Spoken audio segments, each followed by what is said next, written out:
നീതിപാലൻ നിയമമാണ് നീതിപാലൻ നീയല്ല നീതിപാലൻ നിയമമാണ് നീതിപാലൻ വികാരങ്ങളാണു പ്രതികൾ വികാരങ്ങൾ വാദികൾ വികാരങ്ങളാണു പ്രതികൾ വികാരങ്ങൾ വാദികൾ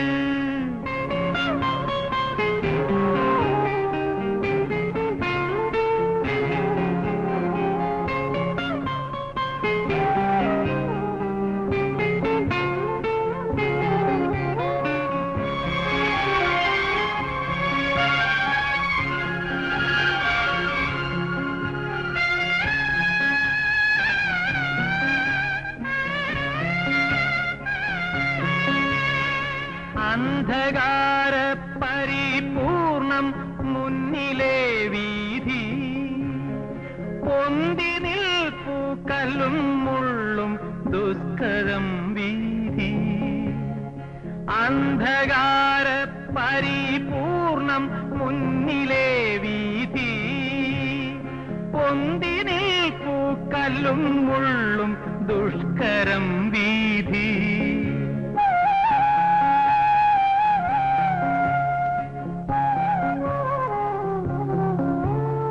സ്വന്ത ധർമ്മം സ്വന്ത കർമ്മം നിന്റെ മെതിയടികൾ ശങ്ക വേണ്ട മനസാക്ഷി നിന്നുടെ ജ്യോതി ശങ്ക വേണ്ട മനസാക്ഷി നിന്നുടെ ജ്യോതി.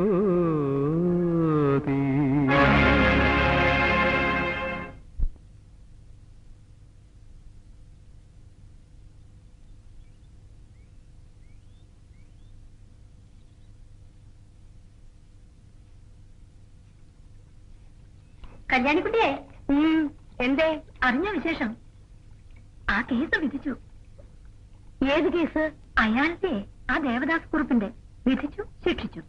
അയ്യോ, ഇനി അയാൾ വല്ല കുഴപ്പമുണ്ടാക്കൂ ജാനകി? ഒരു ചുക്കും വരാനില്ല. കാട്ടുകള്ളൻ, അയാൾക്ക് ശിക്ഷ വേണം. എത്ര പാവങ്ങളെ അയാൾ കണ്ണീര് കുടിപ്പിച്ചിരിക്കണേ. എന്നുവെച്ച് വലിയ വലിയ ആളുകളെടുത്ത് കയറിയാണോ നമ്മൾ വീരത്വം കാണിക്കേണ്ടത്? പിള്ളേരുടെ അച്ഛന് കണ്ടില്ല കേട്ടില്ലെന്ന് വെച്ച് എങ്ങും തൊടാണ്ട് നിൽക്കേണ്ട കാര്യമല്ലേ ഉണ്ടായിരുന്നുള്ളൂ. അങ്ങനെ എങ്ങും തൊടാണ്ട് നിൽക്കാനാണെന്ന് വെച്ചാ പിന്നെ സാറെന്തിനായി ജഡ്ജിന്റെ കുപ്പായ ഇട്ടുകൊണ്ട് നടക്കണേ? ഓ, ഇതായിപ്പോ വലിയ കാര്യമായിപ്പോയി. എന്റെ ഭഗവതി, ഉള്ള മനസമാധാനം കൂടി ഇല്ലാണ്ടായെന്ന് പറഞ്ഞാ മതിയല്ലോ.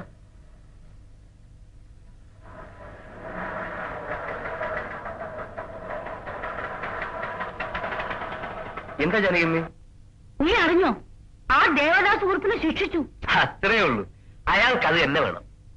അയാൾ ആരാ പുള്ളി? ആരായാലും എന്താമ്മേ, ഇനിയിപ്പോ ദേവേന്ദ്രൻ തന്നെ അറിഞ്ഞിരിക്കട്ടെ. കുറ്റം ചെയ്താൽ എന്താ ശിക്ഷിക്കണ്ടേ? അങ്ങനെ പറഞ്ഞു കൊടുക്കൂഞ്ഞ്. സാറ് ചെയ്തതൊന്നല്ല 100 വട്ടം ശരിയാ. ഇത്രയും കാലമായിട്ടും അമ്മയ്ക്ക് ഇനിയും അച്ഛനെ മനസ്സിലാക്കാൻ കഴിഞ്ഞില്ലല്ലോ. എനിക്കുറപ്പുണ്ട് അച്ഛൻ ശരി മാത്രമേ ചെയ്യൂ. നിനക്ക് അതൊക്കെ പറയാം. ദേ സാറ് വന്നു.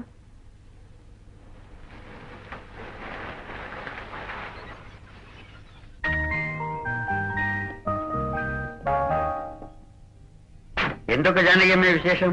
ഒന്നുമില്ല, വെറുതെ വന്നതാ. നീ എന്താ നേരത്തെ വന്നത്? വർക്ക് സൈറ്റിലായിരുന്നു. ജോലി കഴിഞ്ഞപ്പോ പിന്നെ ഓഫീസിലേക്ക് പോയില്ല. നേരെ ഇനി പോന്നു. 5 മണി വരെ ജോലി സ്ഥലത്ത് ഉണ്ടാകാൻ കൂടെ വേണ്ടിട്ടല്ലേ ശമ്പളം വാങ്ങുന്നത്? ഞാൻ ഇതൊക്കെ ഒന്ന് മാറ്റിയിട്ട് വരാം. ഞാൻ ഇപ്പൊ വരാം.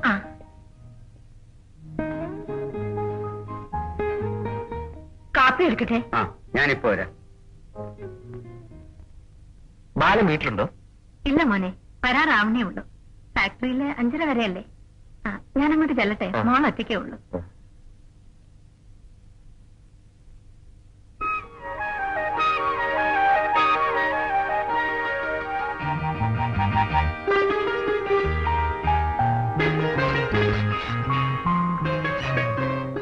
പോയില്ലേ ഇതുവരെ? ഞാൻ സരളയുടെ വീട്ടിൽ ആഴ്ചപ്പരിപ്പ് വാങ്ങിക്കാൻ പോയത്. ഒരാഴ്ചപ്പരിപ്പ് വാങ്ങിക്കാൻ പോക്ക് പല്ലവന്റെ കൂടെ പോയി പൊറുക്കാനുള്ള പെണ്ണ. കണ്ടിടത്തൊക്കെ തെണ്ടി നടക്കുന്നു. എന്താ അമ്മയും മോളും കൂടെ? ഒന്നുമില്ല സാറേ, ഈ പെണ്ണിനെ കൊണ്ട് ഞാൻ തോറ്റു. മുതിർന്നൊരു വിചാരം പെൺകുട്ടികൾക്കില്ലാണ്ടായാൽ എന്താ ചെയ്യാ? ഉള്ളതിൽ വെച്ച് ഇളയതാവുമ്പോ അവൾ ഇപ്പോഴും കുട്ടിയാ.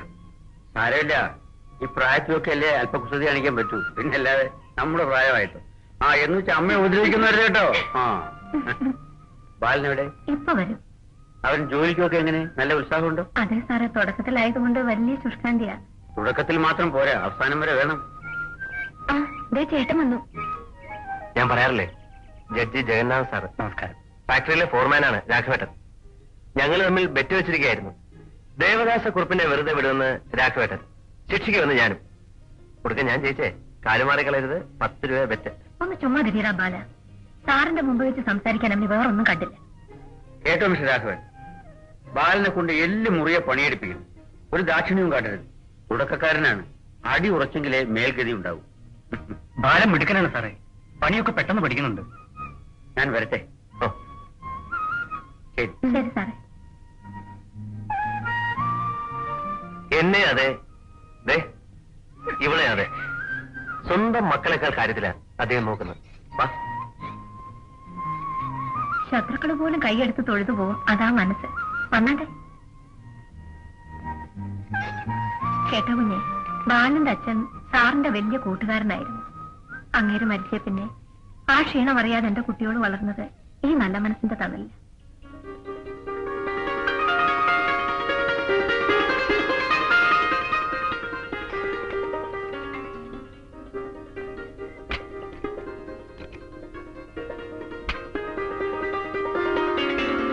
Good evening.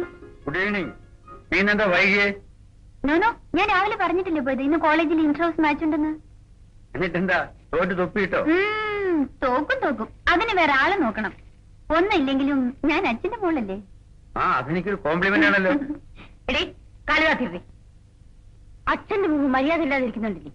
കാലുവാത്തിരി, അമ്മ ഉണ്ടായിരുന്നേ ഒറ്റ അടിയിട്ടുന്നുണ്ടല്ലോ. ഇരുന്ന് കിളുങ്ങാതെ പോയി കുളിക്കടി.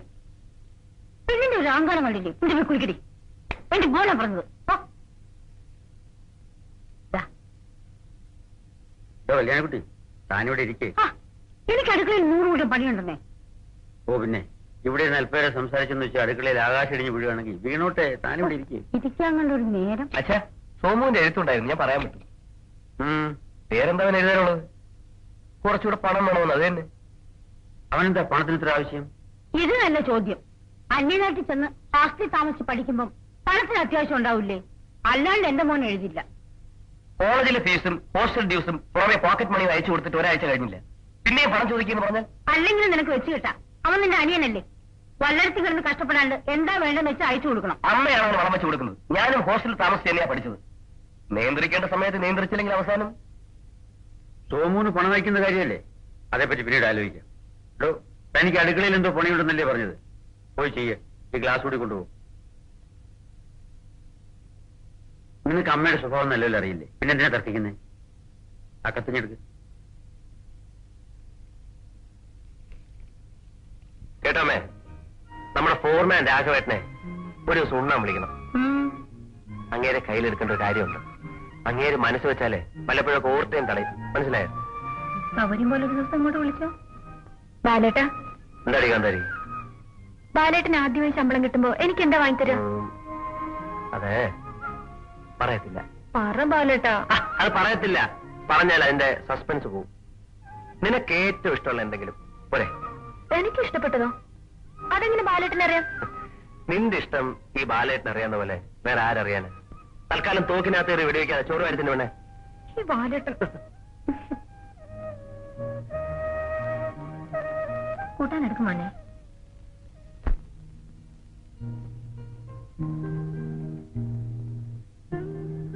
പാതിരായി, ഒന്നും ഉറങ്ങാൻ നോക്കുന്നേ. വെളുപ്പിനെ തൊട്ട് ഇതുവരെ 5 മിനിറ്റ് ഇരുന്നിട്ടില്ല. വയ്യ, ഒന്നും ഉറങ്ങണം. നിങ്ങൾ ആ വായന ഒന്ന് നിർത്തിയിട്ട് ആ ലൈറ്റ് ഒന്ന് ഓഫ് ചെയ്തേ. പകല് മുഴുവൻ റെസ്റ്റില്ലാതെ പണിയെടുക്കാൻ തന്നോട് ആരെങ്കിലും പറഞ്ഞോ? അല്ലാണ്ട് പിന്നെ അടുക്കളയിലെ കാര്യങ്ങൾ ആരാ നോക്കുക? അതിനവിടെ ദേവുമില്ലേ? ഓ, ദേവു. അവള് ചെയ്ത ഒരു വസ്തു ചൊവ്വാവില്ല. എനിക്ക് തൃപ്തിയാവണമെങ്കിൽ എന്റെ കൈകൊണ്ട് തന്നെ ചെയ്യണം. എനിക്ക് തല വേദനിച്ചിട്ട് വയ്യ. നിങ്ങൾ ആ പുസ്തകം ഒന്ന് മാറ്റി വെച്ചിട്ടേ ഈ ബാം ഒന്ന് പുരട്ടി തന്നെ. ബാം പുരട്ടണമെങ്കിൽ നേരത്തെ ഷീലയോട് പറയാൻ പാടില്ലായിരുന്നു. ഓ, അവള് പുരട്ടിയാൽ ശരിയാവില്ല. നിങ്ങളുടെ കൈ കൊണ്ട് പുരട്ടിയാലേ എന്റെ തലവേദന മാറും. വയസ്സുകാലത്ത് താൻ അല്പം റൊമാൻറ്റിക് മൂഡിലാണെന്ന് തോന്നുന്നല്ലോ. പിന്നെ പിന്നെ ഞാനൊരു കാര്യം ചോദിക്കട്ടെ. വിവരമില്ലാത്തോട് തോന്നുന്നതാവും. ഇങ്ങനെയുള്ള വിധികൾ എഴുതിയാൽ ആളുകളുടെ ശത്രുത ഉണ്ടായാൽ എപ്പോഴെങ്കിലും അവർ പകരം വീട്ടുന്ന പേടി തോന്നുന്നില്ലേ? ഓ, നിങ്ങൾക്ക് ശരി. എനിക്ക് ആലോചിക്കുമ്പോഴേ അപ്പടി പേടിയാ. പേടിക്കാൻ തുടങ്ങിയാല് അതിനേ സമയമുണ്ടാവും. നീതിക്കും മനസാക്ഷിക്കും ശരിയെന്ന് തോന്നുന്നതേ ഞാൻ ചെയ്യുമെന്ന് എനിക്കറിയില്ലേ. പിന്നെ എന്തിനാ പേടിക്കുന്നേ? എനിക്കറിഞ്ഞൂടാ. ശരി മാത്രം ചെയ്താലും ചിലപ്പോ അങ്ങനെയൊക്കെ ഉണ്ടായെന്ന് വരും. ക്രിസ്തുവിനും ഗാന്ധിക്കും ഉണ്ടായത് അങ്ങനെയല്ലേ? അതാ വിധിന്ന് വെച്ചാല് ആയിക്കോട്ടെ നോക്കിയാ. ഒരു കണക്കിന് കുറച്ച് കരാട്ടയൊക്കെ പഠിച്ചിരിക്കുന്നത് നല്ലതല്ലേ? ലവ് എന്നും പറഞ്ഞ് വല്ല പൂവലന്മാരും കയ്യെ കയറി പിടിക്കാൻ വന്നാലേ നിർത്തേണ്ട അടുത്ത് നിർത്താലോ. പ്രേമിക്കാൻ വരുന്ന ചെറുപ്പക്കാരനും കരാട്ടെ പഠിച്ചിട്ടുണ്ടെങ്കിലോ? എടി എടി, അപ്പൊ നീ അങ്ങനെയായിരിക്കും പെട്ടതല്ലേ? ഞാൻ പെട്ടതോ? നീ എന്താ ഈ പറയുന്നേ? അയ്യോ പാവം. എടി, കുറുമ്പിപ്പൂച്ചയുടെ വിചാരം കണ്ണടച്ച് പാലുടിച്ചാലേ ആരും കാണില്ലെന്നാ. എന്തിനാ മോളെ എന്നോട് ഈ നാടകം? നിന്നോട് ആര് പറഞ്ഞു? അതാരെങ്കിലും ആവട്ടെ. ഒന്നുമില്ലെങ്കിലും നീയും ഞാനൊക്കെ ഒരേ തരക്കാരല്ലേ? കുറെ നാളായി ഞാൻ കാണുന്നു ഈ ഒളിച്ചും പതുങ്ങി. അയ്യോ, എന്റെ പൊന്നു മോളെ ചതിക്കില്ലേ? നീ ആരോടും പറയരുതേ. അങ്ങനെ വാ വഴിക്ക്. ഞാൻ ആരോടും പറയില്ല. പക്ഷേ എത്ര നാളായി ഒളിച്ചു കളി? ഇനി ഇങ്ങനെ ഒളിച്ചും മറിഞ്ഞ് നടക്കാൻ വയ്യെന്നാ പുള്ളിക്കാരൻ പറയുന്നേ. പിന്നെ പിന്നെ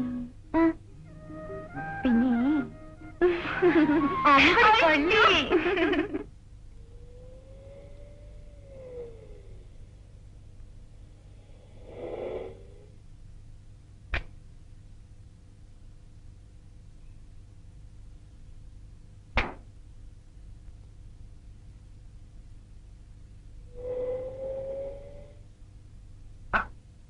ആളിവിടെ തന്നെ ഉണ്ടല്ലോ. എന്നെ മനസ്സിലായി കാണും. നല്ല കാര്യമായി പോയി. ദിവസവും കോടതി പോകുന്ന മരുന്നൊക്കെ എന്റെ കടയുടെ മുന്നിൽ കൂടെ അല്ലയോ? കണ്ടു കാണും.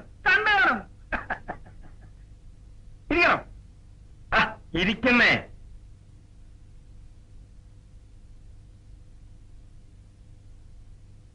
ഇനിയും മനസ്സിലായില്ലേ? പൂവമ്പലത്ത് ഭാസ്കരൻ.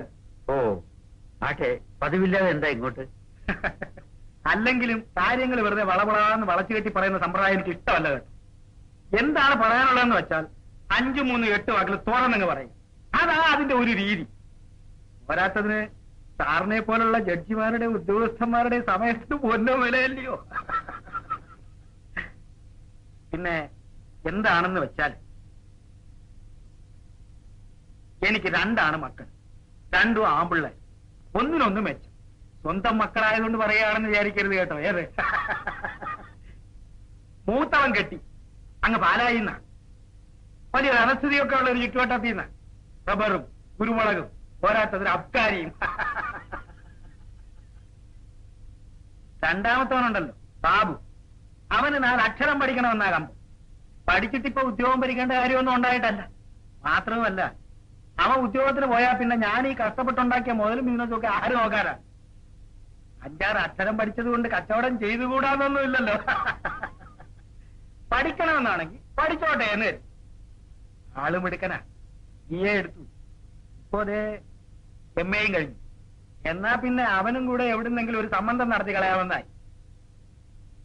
അപ്പോഴാണ് ചെറുക്കന്റെ മനസ്സിലൊരു ആഗ്രഹമുള്ള വിവരം അറിയുന്നത്. നേരിട്ട് പറയാൻ അവന് വലിയ മടിയായിരുന്നു. മുക്കിയും മൂളിയും ഒക്കെ ഒരു വിധത്തിൽ ആ കാര്യം പറഞ്ഞൊപ്പിച്ചു. അതും തള്ളയുടെ അടുത്ത്. വെല്ലുവിളിയുള്ള പിള്ളേരാകുമ്പോ പിന്നെ അങ്ങനെയൊക്കെ അല്ലയോ.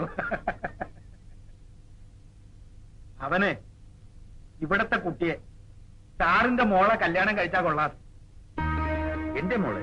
ആ, ഇപ്പോഴത്തെ പിള്ളേരല്ലേ സാറേ, അവര് കോളേജിൽ വെച്ച് കാണുകയോ മിണ്ടുകയോ പരിചയപ്പെടുകയോ.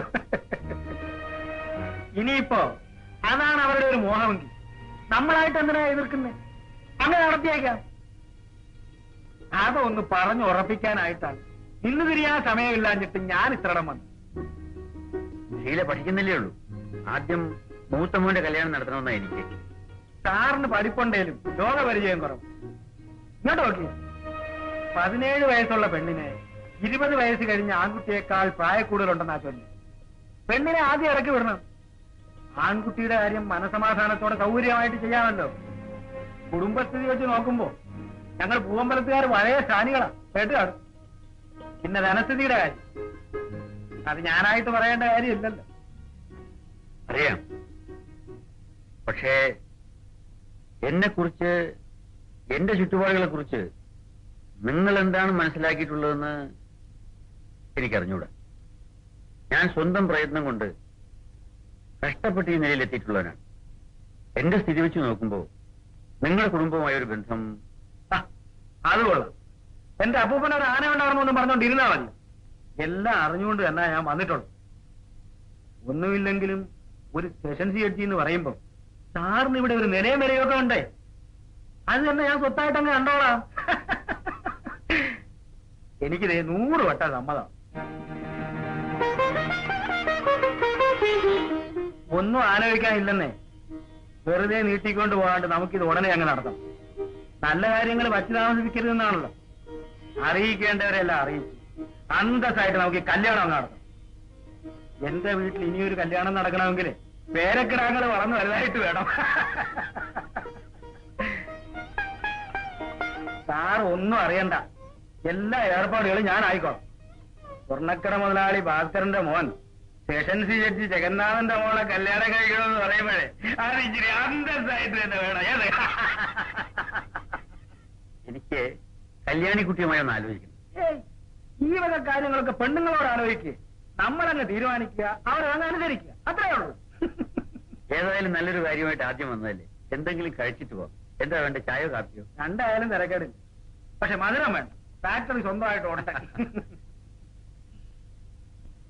അമ്മേ, അമ്മേ, എന്താ മോളെ? ഷീലയുടെ കല്യാണം നിശ്ചയിച്ചു. ആ, ടൗണില് സ്വർണ്ണക്കട നടത്തുന്ന ആളില്ലേ, ഭാസ്കരൻ മുതലാളി, അയാളുടെ മോന്. ഏത്? നമ്മുടെ ബിസ്ക്കറ്റ്. ബിസ്ക്കറ്റോ? ആ, ബിസ്ക്കറ്റ് ഭാസ്കരൻ എന്ന് പറഞ്ഞാൽ അയാൾ 4 പേര് അറിയും. അത് ബാലേട്ടൻ വെറുതെ പറയാ. അയാൾക്ക് ബിസ്ക്കറ്റ് വെച്ചോടൊന്നുമില്ല, നല്ല സ്വർണ്ണക്കടയാ. അതേടി മണ്ടി, ബിസ്ക്കറ്റ് എന്ന് പറഞ്ഞ സ്വർണ്ണ ബിസ്ക്കറ്റാ. അതിന്റെ കള്ളക്കടത്തിൽ അയാൾ കാശുണ്ടാക്കിയത്. 5-8 കൊല്ലം മുമ്പ് ഒരു കൊച്ചു കടയും വെച്ചോണ്ടിരുന്ന ആളാ. ഇപ്പൊ വേണമെങ്കിൽ പട്ടണത്തിന്റെ പകുതി വിലക്കെടുക്കാം, അത്ര സ്ഥിതിയാ. എന്തായാലും ഷീലമോള് നന്നായിരിക്കട്ടെ. അമ്പിളിയേക്കാൾ 1.5 വയസ്സിന് ഇളയതാ ഷീല. അവൾക്കിതാ കല്യാണമായി. അങ്ങേരോ നേരത്തെ പോയി. ഇവൾക്കൊരു ചെറുക്കൻ വരുന്നത് കാണാൻ ഞാനുണ്ടാവുമോ എന്തോ. പിന്നില്ലാണ്ട് അമ്മ എങ്ങോട്ട് പോവാനാ? ഇവിടെ ഞാൻ അത്ര പെട്ടെന്നൊന്നും കെട്ടിച്ചു വിടത്തില്ല. നിനക്ക് എളുപ്പം കിട്ടണം. ഓ ചേട്ടാ, പഠിപ്പിച്ച് ആദ്യം ഒരു ജോലി വാങ്ങിച്ചു കൊടുക്കും. 2 ആളുടെ ശമ്പളം ആവുമ്പോ കാര്യങ്ങൾക്കൊക്കെ ഒരു നീക്ക് പോകാവുമല്ലോ. എന്നിട്ട് വേണം എനിക്ക് കുറച്ചുകൂടെ പഠിക്കാൻ. ഇപ്പൊ ജോലി കഴിഞ്ഞിട്ടൊക്കെ വന്ന് പഠിക്കാൻ സൗകര്യം ഉണ്ടമ്മേ. ഇവളുടെ ആദ്യത്തെ ശമ്പളം കൊണ്ടുവേണം എനിക്ക് എന്റെ ഫീസ് കൊടുക്കാൻ. ഇങ്ങനെ പഠിപ്പിക്കത്തില്ലടി. അവൾക്ക് നീ അല്ലാതെ ആരാ മോനെ ഉള്ളത്? ആ, അമ്മ നോക്കിയോ, ഞാൻ ഒരുപാട് പഠിക്കും. പഠിച്ചൊരു വക്കീലാവും. എന്നിട്ട് ജഗന്നാഥ സാറിനെ പോലെ ജഡ്ജി. എന്റെ പഠിത്തം കഴിഞ്ഞ് ഞാൻ അവളെ കെട്ടിക്കും. എന്നിട്ട് വേണം എനിക്കൊന്ന് കല്യാണം കഴിക്കാൻ. എന്നിട്ട് ഞങ്ങൾ 1/2 ഡസൻ വീതം പേരക്കുട്ടികളെ എടുത്തുകൊണ്ട് നടന്നിട്ട് അമ്മ അച്ഛൻ്റെ അടുത്ത് പോവും. വെള്ളം കൊണ്ടാ.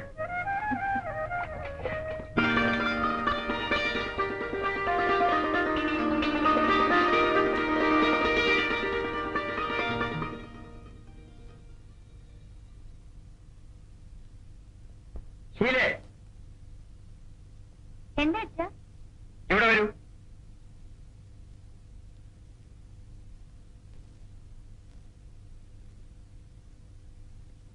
നീ കോളേജിൽ പോകുന്നു പഠിക്കാനാവോ? ചോദിച്ചു കേട്ടില്ലേ? പഠിക്കാൻ. ഉറപ്പാണല്ലോ?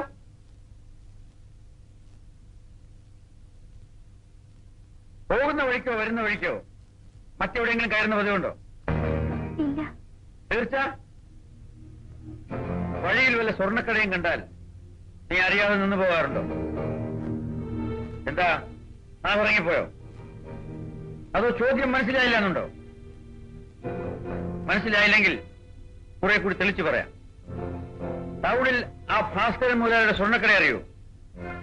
അവിടെ അയാൾക്കൊരു മകനുണ്ട്, പേര് ബാബു. എന്താ, നീ അയാളെ അറിയോ?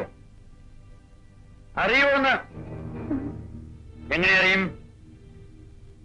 എങ്ങനെ അറിയുമെന്ന്? അത് ഞാൻ അറിയും, അത്രേ ഉള്ളൂ. ആ, എന്നാൽ ബാബുവിന്റെ അച്ഛനൂടെ വന്നിരുന്നു നിന്നെ കുറിച്ചുള്ള പരാതിയുമായി. മര്യാദയ്ക്ക് അടങ്ങി ഒതുങ്ങി കഴിയാൻ അയാളുടെ ചെറുക്കാൻ നീ അനുവദിക്കുന്നില്ല എന്ന്, നിന്റെ ശല്യം സഹിക്കാൻ വയ്യാന്ന്. ഓ, നിങ്ങൾ എന്തൊരു മനുഷ്യനായത്! ചുറ്റി വളച്ച് കുത്തി കുത്തി ചോദിച്ച് ആ കൊച്ചിന്റെ നല്ല ജീവൻ അങ്ങ് എടുക്കും. ഭാര്യയോടായാലും മോളോടായാലും കോടതി മുറിയില്ല ചോദ്യവും വിസ്താരവും ഒക്കെ. വിസ്താരം മാത്രമല്ല, വിധിയും കോടതി മുറിയിൽ തന്നെയാണ്. പരാതിക്കാരന്റെ അപരാധി ശരിയാണെന്ന് കണ്ട് പ്രതിയെ ശിക്ഷിക്കാനാണ് വിധി. അടുത്ത മാസം 21-ാം തീയതി രാവിലെ 9-നും 10-നും ഇടയ്ക്കുള്ള ശുഭമുഹൂർത്തത്തിൽ ബാബു നിന്റെ കഴുത്തിൽ താലി കെട്ടുവാൻ കോടതി ഉത്തരവായിരിക്കുന്നു.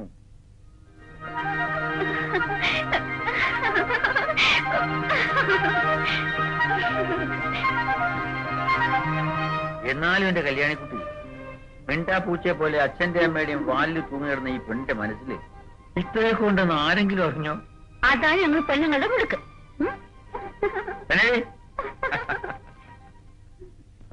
അപ്പോ ലൈൻ ക്ലിയർ, ഇനി ആരെയും പേടിക്കാനില്ലല്ലോ. അച്ഛന്റെ അമ്മയുടെ അപ്പോഴത്തെ മട്ട് കണ്ടപ്പോ സത്യത്തിൽ ഞാൻ പേടിച്ചുപോയി. പിന്നെ അറിഞ്ഞപ്പോ ഉള്ള ത്രില്ലുണ്ടല്ലോ. നിന്റെ അപ്പോഴത്തെ നിൽപ്പ് എനിക്കൊന്ന് കാണാൻ പറ്റിയില്ലല്ലോ. പിന്നെ കളിയൊക്കെ ഒന്നും വേണ്ട. അച്ഛന്റെ മുന്നിൽ നിൽക്കുമ്പോ എനിക്ക് അങ്ങനെയാ. അത് സ്നേഹം കൊണ്ടുള്ള പേടിയാ. അച്ഛന്റെ മനസ്സ് നിറയെ സ്നേഹമാണ്. അപ്പൊ സ്നേഹമുള്ളവരെയൊക്കെ പേടിയുണ്ടല്ലേ? അപ്പോ എന്നെയും പേടിയുണ്ടെന്നർത്ഥം? ഏയ്, ബാബുവിന് പേടിയില്ല. ഇല്ലേ? ഇല്ല. ഒട്ടും പേടിക്കാനാ പറഞ്ഞത്? പേടി തോന്നുന്നില്ല.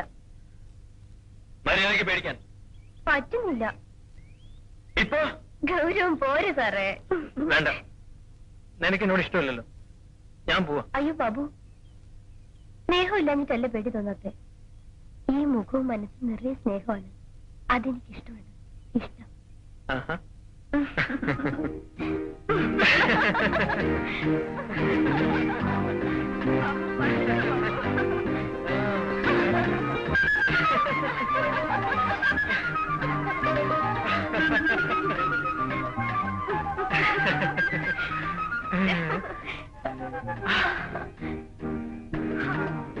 നടക്ക്.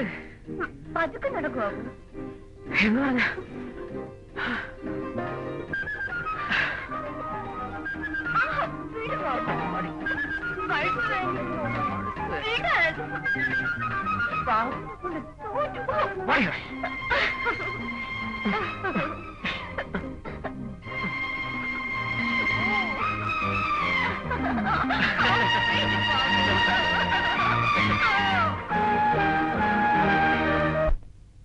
അതെ, ജഗന്നാഥൻ തന്നെ.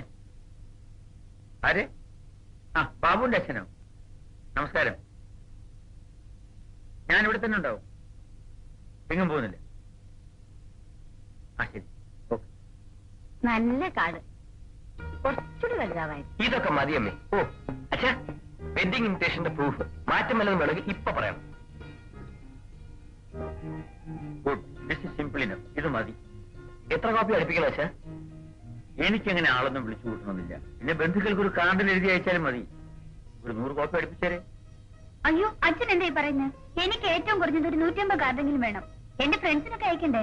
150 കാർഡേ? പിന്നെ എന്റെ ഫ്രണ്ട്സിന് എന്റെ കല്യാണത്തിനല്ലേ, പിന്നെ എപ്പോഴാ വിളിക്കുക? അവള് പറയുന്നത് കാര്യമല്ലേ? നിങ്ങളുടെ തുടക്കം കണ്ടാത്തൊന്നും കല്യാണം നിങ്ങൾക്കാണ്. എനിക്ക് 50 കാർഡെങ്കിലും വേണം. സോമനും അത്രയൊക്കെ വേണ്ടി വരും.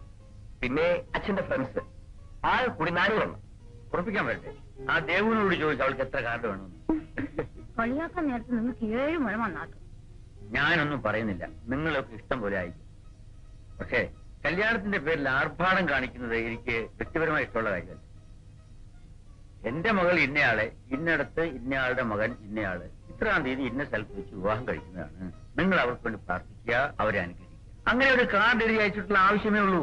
എന്നാലേ തൽക്കാലം ഈ കല്യാണം ഞങ്ങളുടെ ഇഷ്ടം പോലെ നടത്താനാ ഉദ്ദേശം. സത്യത്തിൽ നിങ്ങൾ കല്യാണം കഴിക്കാണ്ട് പല സന്യാസത്തിനും പോകേണ്ട ആളാ. ഇങ്ങനൊരു അബദ്ധം പറ്റിപ്പോയി. ഇനിയിപ്പോ എന്താ ചെയ്യാ? സഹിക്കുക തന്നെ. ആ ഭാസ്കരൻ വരും, ഞാൻ താഴേക്ക് ചെല്ലട്ടെ. ആ മോനെ, ബെസ്റ്റ് കോംപ്ലിമെന്റ്സിന്റെ കൂട്ടത്തില് സോമുന്റെയും നിന്റെയും പേരിടാൻ മറക്കരുത്. ഏറ്റു. നമസ്കാരം. നമസ്കാരം. ഇരിക്കണം. ഞാൻ ഇൻവിറ്റേഷന്റെ പ്രൂഫ് നോക്കുകയായിരുന്നു. ഇവിടെ നോക്കട്ടെ. കൊള്ളാം.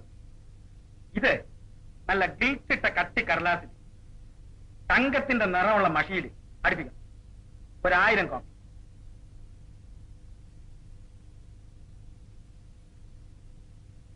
എനിക്ക് ഒരു സ്വകാര്യം പറയാനുണ്ടായിരുന്നു. എന്താ? പരിഭ്രമിക്കാനൊന്നുമില്ല. എനിക്ക് സാറിന്റെ ഒരു ചെറിയ സഹായം വേണ്ടിയിരുന്നു. നിസ്സാര കാര്യമാണ്. ഒരു ഫോൺ കാളിന്റെ പ്രശ്നമേ ഉള്ളൂ.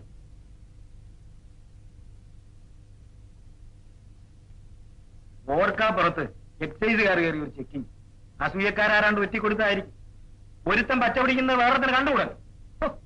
ഇങ്ങനെയുണ്ട് ഒരു ലോകം. പെട്ടെന്നുള്ള ചെക്കിങ് ആയതുകൊണ്ട് ഒന്നും മാറ്റാൻ സാധിച്ചില്ല. വേറൊന്നുമില്ല, കുറച്ച് ബിസ്ക്കറ്റ് ഉണ്ടായിരുന്നു. ഒരു 5-6 ലക്ഷത്തിന്റെ വക. അല്ല, പിടിച്ചത് കൊണ്ടോ അത്രയും പോകുന്നത് കൊണ്ടോ വിഷമമുണ്ടായിട്ടല്ല. പക്ഷെ പിടിക്കൊടുക്കുക എന്ന് വെച്ചാല് അത് എന്റെ പിടിപ്പുകേടാകുമല്ലോ എന്ന് കരുതിയിട്ട. ഒന്നുമില്ലെങ്കിലും ഹൈ ലെവലിൽ നമുക്കും ചില പിടിപാടൊക്കെ ഉണ്ടെന്നുള്ള അവന്മാർ അറിഞ്ഞിരിക്കണം. നാളെ യവന്മാർക്ക് ഇതൊരു പാഠമായിരിക്കണം. ഏത് എക്സൈസ് കമ്മീഷണർ ജഗന്നാഥൻ സാറിന്റെ ഒരു അടുത്ത സുഹൃത്താണെന്ന് അറിയാം. അതിന് ചുമ്മാ വിളിച്ച് പറയണമെന്നേ. പാക്കര സ്വന്തം ആളാണ്. കീഴെയുള്ള പിള്ളേരോട് ആളറിയാണ്ട് വെറുതെ കയറി കളിക്കണ്ടെന്ന് പറഞ്ഞൊന്ന് വിരട്ടിയേക്കാം. മൂപ്പര് വിളിച്ച് പറഞ്ഞാല് പിന്നെ അവർ കേസ് ചാർജ് ചെയ്യത്തില്ല. കേട്ടോ മിസ്റ്റർ ഭാസ്കരൻ, ഇതെന്റെ അടുത്ത് നിന്ന് പറഞ്ഞത് തെറ്റായി. തൽക്കാലം ഞാൻ ക്ഷമിക്കുന്നു. പക്ഷേ മേലാൽ ഇങ്ങനെയുള്ള കാര്യം പറഞ്ഞുകൊണ്ട് എന്നെ സമീപിക്കരുത്. അതെനിക്ക് ഇഷ്ടമല്ല. മിസ്റ്റർ ഭാസ്കരൻ, ശുപാർശ ചെയ്തും സ്വാധീനത്തിന് വഴങ്ങിയും വളർത്തിയെടുത്തൊരു മേലവിലാസമല്ല എന്റേത്. അത് നിങ്ങൾ ഓർക്കണം. അതൊക്കെ ശരിയാണെന്നേ. പക്ഷെ എന്ന് കരുതി വേണ്ട കാര്യങ്ങൾ കിടപെടാതിരുന്നാ പറ്റുമോ? ബാബുവിനും കൂടെ അവകാശപ്പെട്ട 5 ലക്ഷം രൂപയാ കുടുങ്ങി കിടക്കണമെന്നുള്ള ഓർമ്മിക്കണം. അവകാശി ആരായാലും നിയമവും നേരവുമാണ് എനിക്ക് വലുത്. തെറ്റായ രീതിയിൽ ശേഖരിച്ചു വെച്ച സ്വർണമായതുകൊണ്ടല്ലേ അവർ പിടിച്ചെടുത്തത്? ചുമ്മാ ആദർശം പ്രസംഗിക്കാണ്ട് സാറെ ഫോൺ എടുത്ത് കിടക്കി കാര്യം പറഞ്ഞു. സോറി, സാധ്യമല്ല. ഇത്തരത്തിലുള്ള സഹായങ്ങൾ നിങ്ങൾ ഇതിൽ നിന്നും പ്രതീക്ഷിക്കേണ്ട. അല്ലേ, ഇതെന്നാ കളിയാ? ഇങ്ങനെ ഒരു അത്യാവശ്യത്തിന് പോലും ഉപകരിക്കത്തില്ലെങ്കിലേ സ്വത്തും കുടുംബവും നോക്കാണ്ട് ഞാനിവിടെ കയറി ബന്ധപ്പെടുന്ന എന്തിനാ? അത് നിങ്ങളുടെ ഇഷ്ടം. മാത്രമല്ല, നിങ്ങളുടെ ബിസിനസിന്റെ രീതി ഇങ്ങനെയാണെന്ന് അറിഞ്ഞിരുന്നെങ്കിൽ. ഓ, അറിഞ്ഞിരുന്നെങ്കിൽ ഇയാൾ ഈ കല്യാണത്തിന് സമ്മതിക്കത്തില്ലായിരുന്നല്ലേ? അതെ. വലിയ കീർവാനൊന്നും പറയണ്ട. ആരോടാണ് സംസാരിക്കുന്നതെന്ന് ഓർത്തിരുന്നാന്ന്. അത് ഞാൻ അങ്ങോട്ട് ഓർമ്മിപ്പിക്കേണ്ടതാണ്. എനിക്ക് നിന്ന് കളിക്കാൻ സമയമില്ല. വിവരം പറഞ്ഞ് കാര്യമായിട്ടാണോ ഇതിൽ ഇടപെടില്ല എന്ന് പറയുന്നത്? 2 തരത്തിൽ പറഞ്ഞെനിക്ക് പരിചയമില്ല മിസ്റ്റർ ഭാസ്കരൻ. എന്നെ കൊച്ചാക്കുകയാണ്. നേരും നിറയും നോക്കാണ്ട് സ്വയം കൊച്ചാക്കിയിട്ട് കണ്ടുപിടിക്കപ്പെടുമ്പോൾ ഇത് നമ്പറിഞ്ഞിട്ട് കാര്യമില്ല. പറയാനുള്ളത് ഞാൻ പറഞ്ഞു. സ്വന്തം മകളുടെ ഭാവിയുടെ കാര്യം കൂടെ ഉൾപ്പെട്ടിട്ടുണ്ടെന്നുള്ളത് ഓർമ്മിക്കണം. ഇങ്ങനെ ഒരു കടുംപിടുത്തം പിടിച്ചാലേ ഈ ഒരു ആലോചന നടന്നിട്ടേ ഇല്ലാന്ന് ഞാനങ്ങ് വയ്ക്കും. ഒരു വാക്കേ എനിക്ക് മാറ്റാനുള്ളൂ. എന്റെ മനസാക്ഷിയും ആദർശവും പണയപ്പെടുത്തിക്കൊണ്ട് എനിക്കൊന്നും നേടാനില്ല. അതെന്റെ മകളുടെ ഭാവി ആയാൽ പോലും. ഇത്ര വലിയ കണിശക്കാരനാണെങ്കിലേ കേട്ടോ നോക്കി, ഇങ്ങനെ ഒരു ആലോചന നടന്നിട്ടേ ഇല്ലാന്നങ്ങ് വെച്ചോണം. അത് ഞാൻ നേരത്തെ പറഞ്ഞു. നിങ്ങളുടെ ഇഷ്ടം. ഒരു നേരത്തെ താനും തന്റെ കുടുംബവും നേരം കെട്ടിപ്പിടിച്ചോണ്ടെങ്കിരുന്നോ? മിസ്റ്റർ ഭാസ്കരൻ, നിങ്ങൾക്ക് പോകാം. സർക്കാർ നിയമമൊക്കെ ഞങ്ങൾക്കും കുറെ അറിയാവേ. താൻ അല്ലെങ്കിൽ വേറൊരുത്തൻ അല്ല. പിന്നെ ഐ സേ ഗെറ്റ് ഔട്ട്. കണ്ടോളാം.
സാറ് ചെയ്തത് തെറ്റാണെന്ന് പറയാൻ പറ്റില്ല.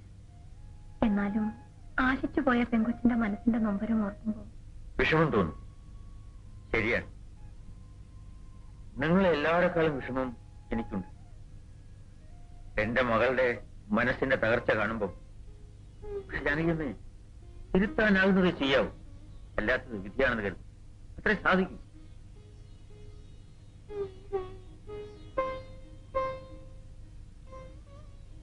വേണമെങ്കിൽ ഞാൻ എന്റെ ആദർശം മറക്കാം. അതിലും വലുതായി എന്റെ മോളെ കാണും. പക്ഷെ ഇത്ര നാളത്തേക്ക്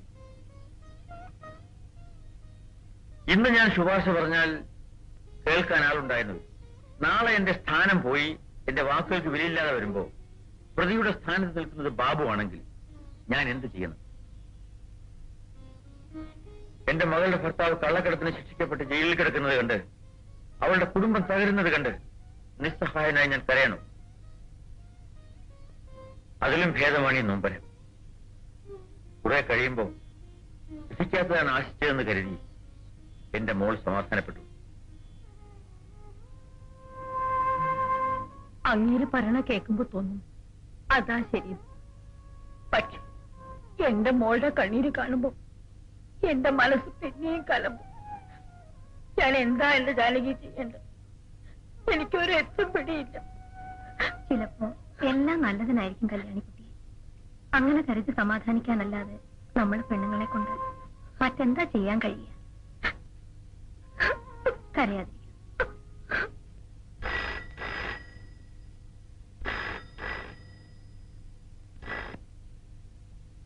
ഹലോ, അതെ ഷീലയാണ്.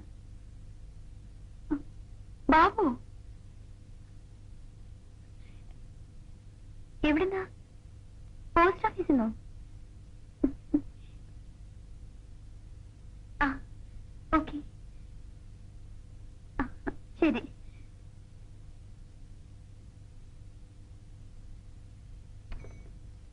ശീലേ, ആരാ ഫോൺ ചെയ്തത്?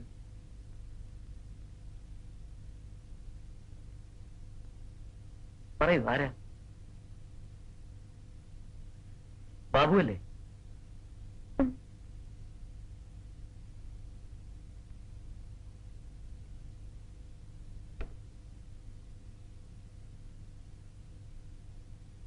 ബാബുവിന് ഫോൺ വരുന്നത് വരെ എന്റെ അമ്പിളി എനിക്കൊരു എത്തും പിടി ഉണ്ടായിരുന്നില്ല. പക്ഷെ ഇപ്പതേ നോക്കി, ഒരു പേടിയില്ല എനിക്ക്. നിനക്ക് എവിടുന്ന് കിട്ടിയത് ഇത്ര ചങ്കൂറ്റം? ദേ ഇവിടുന്ന്, മനസ്സിനുള്ളിലെ സ്നേഹത്തിന്ന്. ഇത് വല്ലതും പറഞ്ഞാൽ മനസ്സിലാവണമെങ്കിലേ നീയോ ആരെങ്കിലും സ്നേഹിച്ചു നോക്കണം, അപ്പോഴറിയാം. അല്ല ഷീലെ, തന്നെ ഇഷ്ടപ്രകാരം കല്യാണം കഴിച്ചാ ചിലപ്പോ വീട്ടിൽ കയറ്റിയില്ലെങ്കിലോ? അച്ഛൻ ഞങ്ങളെ സ്വീകരിച്ചില്ലെങ്കിൽ വേണ്ട, ഞങ്ങൾ ഇവിടെ വരും. ഞങ്ങൾ കയറി വന്നാൽ നീ നിന്റെ അമ്മയും ഇവിടെ ഇറക്കി വിടൂ. അത് എന്താ പറഞ്ഞത്? ഞാൻ കൂടെ കേക്കട്ടെ. ഇനി അഥവാ അമ്മയെ ഇവളെ ഇറക്കി വിട്ടാലും ഞാൻ ഇറക്കി വിടത്തില്ല, പോരെ? അതറിയുമ്പോ സാറ് ചിലപ്പോ എന്നെ വഴക്ക് പറയായിരിക്കും, അല്ലെങ്കിൽ എന്റെ തല്ലുമായിരിക്കും. ഞാൻ സഹിച്ചു. എന്നാൽ ഈ കടുകുമണി ഉണ്ടാക്കി വെച്ചൊരു ഗുലുവാലേ നിനക്കൊണ്ടേ സൂക്കേട് കൊണ്ടേ നേരത്തെ പറഞ്ഞേക്കണം. നമ്മ ജോലി ഉണ്ടാക്കി വെക്കരുത്. നോക്ക് ബാബു, ആകെ കൂടി ഒരു പെങ്ങളെ ഉള്ളൂ എനിക്ക്. നിങ്ങൾ തമ്മിൽ സ്നേഹമായി കല്യാണം നിശ്ചയിച്ചു. നിങ്ങളുടെ അച്ഛന്റെ വാശി കൊണ്ട് അല്ല, തർക്കത്തിന് വേണ്ടി പറഞ്ഞോളൂ. എന്റെ അച്ഛന്റെ ശാഠ്യം കൊണ്ട് കാരണക്കാരെ തേടി പോകുന്നതിന് ഒരുപക്ഷെ എന്റെ പെങ്ങളുടെ നിർഭാഗ്യം കൊണ്ടായിരിക്കാം നിങ്ങളുടെ വിവാഹം നടന്നില്ല. അതിനുശേഷവും എന്റെ പെങ്ങൾ ഒളിച്ചും പതുങ്ങിയും ഈ ബന്ധം തുടരുകയെന്ന് പറഞ്ഞാൽ ബാബുവിനൊരു പെങ്ങൾ ഉണ്ടായിരുന്നെങ്കിൽ ഞാൻ പറയുന്ന എളുപ്പത്തിൽ മനസ്സിലാകുമായിരുന്നു. ശേഖരേട്ട, ഞാൻ ദയവായി ഇതോടെ വെച്ച് അവസാനിപ്പിക്കണം. ഈ ബന്ധം ഇനി തുടരരുത്. എങ്കിലും എവിടെയും ലാഭം മാത്രം നോക്കുന്ന എന്റെ അച്ഛൻ കണക്കുകൾ തെറ്റുമെന്ന് കണ്ടപ്പോ ഈ ബന്ധം വേണ്ടെന്ന് വെച്ചിരിക്കും. അത് അച്ഛന്റെ തീരുമാനം. ശേഖരേട്ടൻ പറഞ്ഞത് ശേഖരേട്ടന്റെ കാഴ്ചപ്പാടിൽ ശരിയായിരിക്കും. പക്ഷേ എനിക്കൊന്നേ അറിയാവൂ, എനിക്ക് ശീലയെ ഇഷ്ടമാണ്. ഇത് ഇവിടെ വെച്ച് അവസാനിപ്പിക്കണമെന്ന് ശേഖരേട്ടൻ പറഞ്ഞുവല്ലോ. അവസാനിപ്പിക്കാം. ഷീല സ്വന്തം മനസ്സോടെ എന്നെ മുഖത്ത് നോക്കി പറയട്ടെ, അവൾക്ക് ഈ ബന്ധം വേണ്ടെന്ന്, ഈ സ്നേഹം മറക്കാമെന്ന്.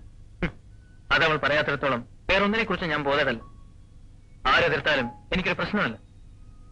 ഈ നിമിഷമെങ്കിൽ ഈ നിമിഷം ഷീലയെ വിളിച്ചുകൊണ്ടുവരാൻ ഞാൻ തയ്യാറാണ്. അവളെ വരുമെങ്കിൽ നിങ്ങൾ അവളെ തടയോ ശേഖരേട്ട? ഞാൻ ബാബുവിനെ കണ്ടായിരുന്നു. ആരൊക്കെ എതിർത്താലും ഈ ബന്ധത്തിൽ നിന്ന് പിന്തിരിയുന്ന പ്രശ്നമേ ഇല്ലെന്ന്. ഷീലയുടെ മനസ്സും ഏതാണ്ട് ഇതൊക്കെ തന്നെയാ. ബാബുവിന്റെ അച്ഛന്റെ പ്രവൃത്തികൾക്ക് അല്ല, അതിന്റെ പേരിൽ നമ്മൾ ഇവരെ ശിക്ഷിക്കുന്നത് ശരിയാണെന്ന് വെച്ചാ? പറയാനുള്ളത് എന്താണെന്ന് വെച്ചാൽ വളച്ചു കെട്ടാതെ പറ. വീട്ടുകാരുടെ തീരുമാനമല്ല ബാബുവിന്റേത്.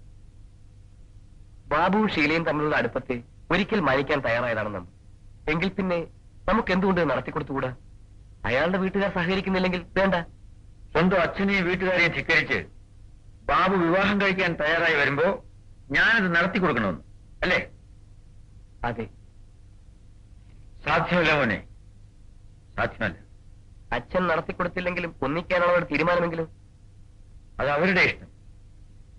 നമ്മുടെ ശീലമോള് അച്ഛനെ ധിക്കരിച്ച് ഈ വീട് വിട്ടിറങ്ങിപ്പോയി. അവർക്ക് ഇഷ്ടമുള്ളതിന് വിവാഹം കഴിച്ചോട്ടേന്നു. നിയമത്തിന്റെ മുന്നിൽ അവൾ പ്രായപൂർത്തിയായ ഒരു പെണ്ണാണ്. സ്വന്തം ജീവിതത്തെപ്പറ്റി തീരുമാനമെടുക്കാൻ അവൾക്ക് അവകാശമുണ്ട്. അത് തടയാൻ എനിക്കോ നിനക്കോ അധികാരമില്ല. അത് അവളുടെ ഇഷ്ടമാണ്. അച്ഛന്റെ ഈ കടുപിടുത്തമാണ് എനിക്ക് മനസ്സിലാകാത്തത്. ബാബുവിന്റെ അച്ഛന് വേണ്ടി കള്ളക്കടത്തിന് കൂട്ടുനിൽക്കാൻ അവിഹിതമായി ശുപാർശ ചെയ്യാൻ പറഞ്ഞപ്പോ അച്ഛൻ വഴങ്ങിയില്ല. അതെനിക്ക് മനസ്സിലാവും. അച്ഛനോട് എനിക്ക് ബഹുമാനം തോന്നി. പക്ഷെ ഇവിടെ ഇത് ആദർശമല്ല അച്ഛ, വെറും ദുശാഠ്യമാണ്. ദുശാഠ്യമെന്നോ കടുംപിടുത്തമെന്നോ എന്ത് വേണേലും പറഞ്ഞോളൂ. പക്ഷേ ഒരച്ഛനെന്ന നിലയ്ക്ക് എനിക്കിതേ ചെയ്യാൻ കഴിയൂ. ഞാനിതേ ചെയ്യാവൂ. അത് നിനക്ക് മനസ്സിലാകും. ഇപ്പോഴല്ല, എന്നെങ്കിലും എന്റെ സ്ഥാനത്ത് നീ നിൽക്കുമ്പോ. ഇന്ന് ഞാൻ നിൽക്കുന്നിടത്ത് നിന്നോട് ചിന്തിക്കാൻ എനിക്ക് കഴിയും. അച്ഛൻ അനുവദിച്ചില്ലെങ്കിലും ഈ വിവാഹം നടക്കും. വീട്ടുമുറ്റത്തും അമ്പലനടയിലും അല്ലെങ്കിൽ രജിസ്റ്റർ ഓഫീസ്. മനസ്സിലാക്കാൻ കഴിയാത്ത ന്യായീകരണങ്ങളെക്കാൾ എനിക്ക് വലുത് എന്റെ പെണ്ണുള്ള മനസ്സാണ്. രജിസ്റ്റർ ഓഫീസിൽ ചിലപ്പോൾ സാക്ഷി ഒപ്പിടുക ഞാനായിരിക്കും. ശരിയെന്ന് മനസ്സ് പറയുന്നതേ ചെയ്യുന്നുള്ളൂ. അച്ഛൻ എന്നെ ശപിക്കരുത്. മോനെ ശേഖരൻകുട്ടി, എന്റെ ശരികൾ അന്ധമായി അനുകരിക്കാനോ അനുസരിക്കാനോ അല്ലല്ലോ നീ ഇത്രയും പഠിച്ചതും വളർന്നതും. മനസ്സെന്ത് പറയുന്നു അതുപോലെ ചെയ്യുക. ആ വഴിക്ക് ഞാൻ കൂടി വരണമെന്ന് ശഠിക്കരുത്. എന്റെ ശരികൾ കാലപ്പഴക്കം കൊണ്ട് മനസ്സിൽ ആഴത്തിൽ ഉറച്ചു. വഴി മാറി നടക്കാൻ ഇനി വയ്യ.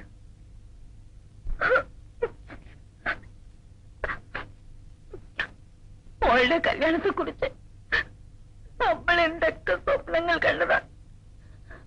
സ്വപ്നങ്ങളും സത്യങ്ങളും തമ്മിൽ എത്രയോ അകലമുണ്ട് കല്യാണിക്കുട്ടി.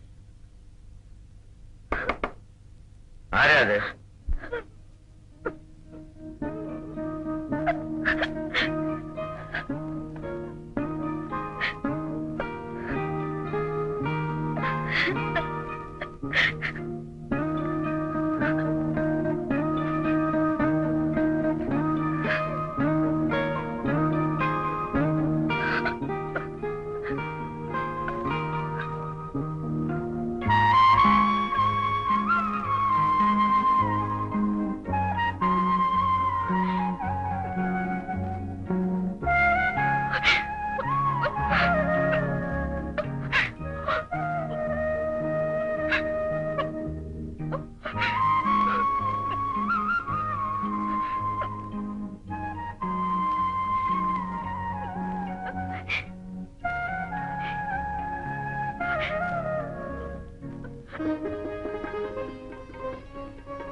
വരട്ടെ.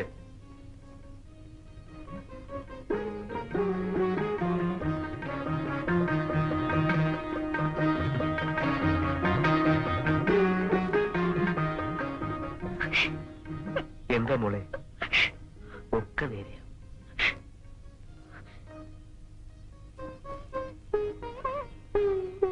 പിന്നെ ചുളുവി കാര്യം സാധിച്ചെന്ന് എഴുതി രണ്ടുപേരും രക്ഷപ്പെടാൻ വരുന്നല്ല. ഒരു ഊണിനുള്ള വക പിന്നെ കിടക്കും. ഇപ്പൊ വേണ്ട, സാവകാശം മതി. എന്താ മോളെ ഇത്? കൊച്ചുകുട്ടികളെ പോലെ. ഇതേന്ന് സാറ് മണവാട്ടിയാ. ചിരിക്കാൻ മാത്രമേ പാടുള്ളൂ. ചിരിച്ചേ, ചിരിക്കാൻ. സമയം പോകുന്നു, നോക്കിക്കാൻ വിളിച്ചോണ്ട് പോകൂ. ഞങ്ങളുടെ ജോലി തീർത്തതുണ്ടല്ലേ ശേര. ഇനി എന്താ വേണ്ടത് വെച്ചാൽ ചെയ്തോ. ചെല്ലു മോളെ, ചെല്ല്.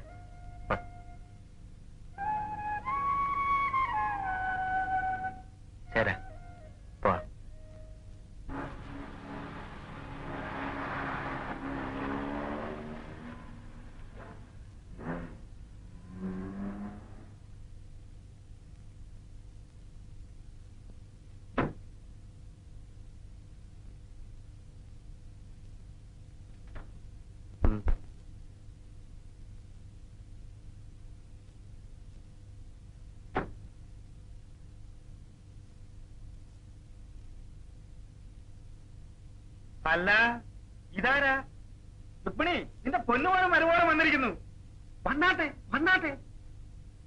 വലത് കാല് വെച്ച് കയറണം കേട്ടോ. പട്ടി എന്നെ ധിക്കരിച്ചേച്ച് ഇവളെ എഴുന്നള്ളിച്ചോണ്ട് ഈ പഠിക്കകത്ത് കയറാൻ നിനക്ക് എങ്ങനെ ധൈര്യം വന്നടാ? അയ്യോ, നിങ്ങൾ എന്താ ഈ പറയുന്നേ? ഇറണം കിട്ടവളെ, ഓടിയകത്ത്. എന്താടാ തരിച്ചു നിൽക്കുന്നത്? ഇറങ്ങി പോടാ എവിടെ കൂട്ടിക്കൊണ്ട്. ഇറങ്ങിപ്പോകുന്നോ അതോ അടിച്ചിറങ്ങണം?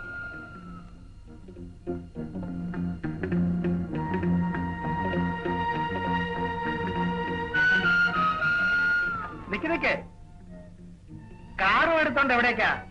എന്നെ വില വയ്ക്കാത്തവൻ എന്റെ മുതലിനെ വില വയ്ക്കാൻ പാടില്ല. ഈ കാറുണ്ടല്ലോ, അവക്ക് സ്ത്രീധനം കിട്ടിയ മുതലല്ല, ഞാൻ അധ്വാനിച്ചുണ്ടാക്കിയ മുതലാ. പൊന്നുപോനെ, ഈ ഒരു കാര്യം ചെയ്യ്. അവളുടെ താരിത്തുമ്പി പിടിച്ചോണ്ട് അവളുടെ പുറകെ പയ്യെ നടന്നങ്ങ് പോയിക്കോ, അതാ നല്ലത്. മോനെ, മോനോ? ഏത് മോൻ? ഓടിയാത്ത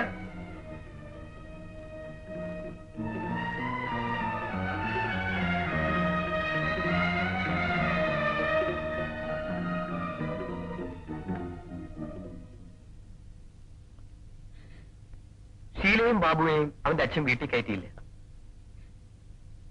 അവരിപ്പോ ഹോട്ടലിൽ മുറിയെടുത്തിരിക്കുക.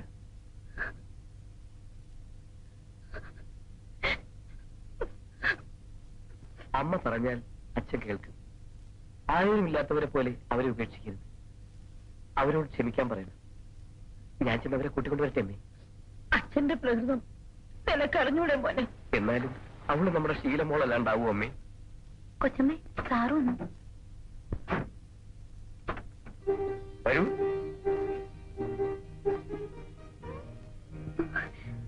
അമ്മേ, മോളെ.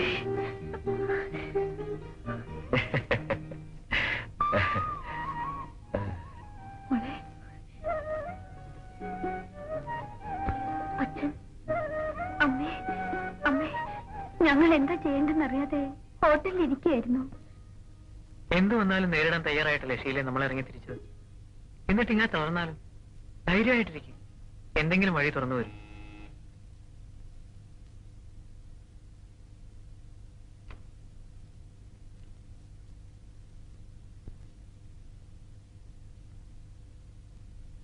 ആ, വേഗം പുറപ്പെട്ടുള്ളൂ. നിങ്ങളെ കൂട്ടിക്കൊണ്ട് പോകാനാണ് ഞാൻ വന്നത്. ഇപ്പോഴേ എനിക്ക് മനസ്സിലായുള്ളൂ അമ്മേ, ഈശ്വരൻ ഇരിക്കുന്നത് ഇവിടെ പൂജാമുറിയിലല്ല, എന്റെ അച്ഛന്റെ മനസ്സിലാണ്.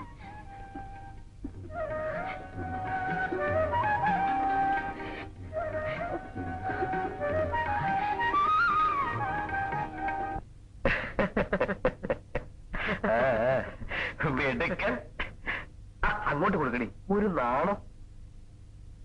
എനിക്കും വേണം ഒരു കാപ്പി. കൃത്യസമയത്ത് തന്നെ വന്നല്ലോ. വേണ ഇരിക്കും. പാമോനെ ഇരിക്കെ, ഞാൻ കാപ്പി കൊണ്ടുവരാം. അമ്മ വേണ്ട. ഈ മണവാട്ടി പെണ്ണ് കൈ നീട്ടിയാലേ ഞാൻ കാപ്പ് കുടിക്കൂ. എടുത്തോണ്ട് പാടി ഇടി പോവാ. തമാശ കേട്ടോ, ഇവളെന്റെ കൊച്ചു മകളാ. എനിക്കറിയാം. എന്താ ബാബു, കല്യാണം കഴിഞ്ഞിട്ട് കൊച്ചു പിള്ളേരെ പോലെ വീട്ടിൽ ചടഞ്ഞു കൂടിയിരുന്ന ബോറല്ലേ? ഒരു ഹണിമൂണൊക്കെ പോണ്ടേ? ഇനി സമയമുണ്ടല്ലോ. എന്താ പല കയ്യില്? അതോ പറയാം. ആ മണവാട്ടിക്ക് വത്ത്.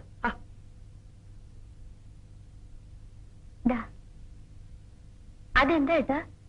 അതെ, രണ്ട് കണ്ണുകളും അടച്ച് ഇരു കരങ്ങളും നീട്ടി ഈ സഹോദരന്റെ എളിയ സമ്മാനം പുഞ്ചിരിയോടെ സ്വീകരിച്ചാലും. ആ, എല്ലാരും ഒന്ന് കൈയടിച്ചേ. ഓ, ബ്യൂട്ടിഫുൾ.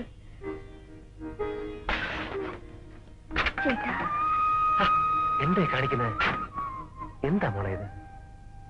ആഹാ, ബാലനുണ്ടോ? ബാബു ഇരിക്കും. ഞാൻ കാപ്പി കൊണ്ടുവരാം. ആയിക്കോട്ടെ, ഇരിക്കും ബാബു. അച്ഛാ, ബാലേട്ടൻ നിന്ന് സമ്മാന. ആഹാ, ബ്യൂട്ടിഫുൾ. ബാല, ശമ്പളം വാങ്ങിക്കാൻ തുടങ്ങിയിട്ടല്ലേ ഉള്ളൂ. അതിനു മുമ്പ് വേണോ ഈ ആഡംബരമൊക്കെ? അവന്റെ ഒരു സന്തോഷത്തിന് വാങ്ങിച്ചു കൊടുത്തല്ലേ അച്ഛാ? നമ്മുടെ വീട്ടില് ആദ്യമായിട്ട് നടക്കുന്ന കല്യാണമല്ലേ, ഇത് കൂടുതലൊക്കെ ചെയ്യണമെന്നുണ്ടായിരുന്നു. അച്ഛന്റെ അതേ സ്വഭാവം എത്ര ചെലവാക്കിയാലും മതിയാവില്ല. അപ്പൊ പിന്നെ ഇത്രയെങ്കിലുമൊക്കെ വേണ്ടേ? കേട്ടോ ബാബു, എന്റെ വലിയ സുഹൃത്തായിരുന്നു വിശ്വം. ഇതേ സ്വഭാവം. ഈ ഒരു വ്യത്യാസമുണ്ട്. സാധനങ്ങൾ വാങ്ങി കൂട്ടുന്നതിലല്ലായിരുന്നു, വെട്ടി വിഴുങ്ങുന്നതിലായിരുന്നു അച്ഛന് കമ്പം. കേട്ടോ ബാബു, അച്ഛൻ ഒരിക്കലും ഒരു അബദ്ധം പറ്റി. സാറ് പറഞ്ഞതാ, എന്തോ കാര്യത്തിന് അച്ഛൻ ആലപ്പുഴയ്ക്ക് പോയി. അപ്പൊ ജെട്ടിലൊരു ഹോട്ടലിൽ കയറി ഉണ്ടു. ഊണിന് 8 എന്ന് എന്താ കയറിയത്. ഊണിനുള്ള കാശും തിരിച്ചു വല്ല വണ്ടിക്കൂലിയും കയ്യിലുണ്ട്. അതുകൊണ്ട് കുശാലായിട്ടും കൊണ്ടു. അപ്പൊ ഇടയ്ക്ക് സപ്ലയർ ഒന്ന് ചോദിക്കും, സാർ മീൻ പിടിച്ചത്? ആ ആയിക്കോട്ടെ. ഓംലെറ്റ്? ആ ആയിക്കോട്ടെ. Mutton fry? ആ ആയിക്കോട്ടെ. എന്തിനാ കുറയ്ക്കുന്നത്? അവസാനം ബില്ല് വന്നപ്പം ഉണ്ടത് മുഴുക്കൻ തേച്ചു പോയി. കരുതിയത് ഈ 8 മീൻ പൊരിച്ചതും ഓംലെറ്റും മട്ടൺ ഫ്രൈ ഉണ്ടെന്ന്. അവസാനം എന്ത് വിറക് കീറിട്ടെന്നറിയാ രക്ഷപ്പെട്ടു. ആ പറയുമ്പോ എല്ലാം പറയണമല്ലോ. അച്ഛനും ആലപ്പുഴ വഴിയൊക്കെ കറങ്ങിയിട്ടുള്ളതാ ഞാൻ കേട്ടിട്ടുള്ളത്. സത്യത്തിൽ ആർക്കും അബദ്ധം പറ്റി ഇതെങ്ങനെ അറിയാനാ? ബാലന്റെ അച്ഛനാണെങ്കിൽ ജീവിച്ചിരിപ്പില്ല. സെയിം സൈഡിൽ നിന്ന് ഗോൾ അടിക്കുന്നു.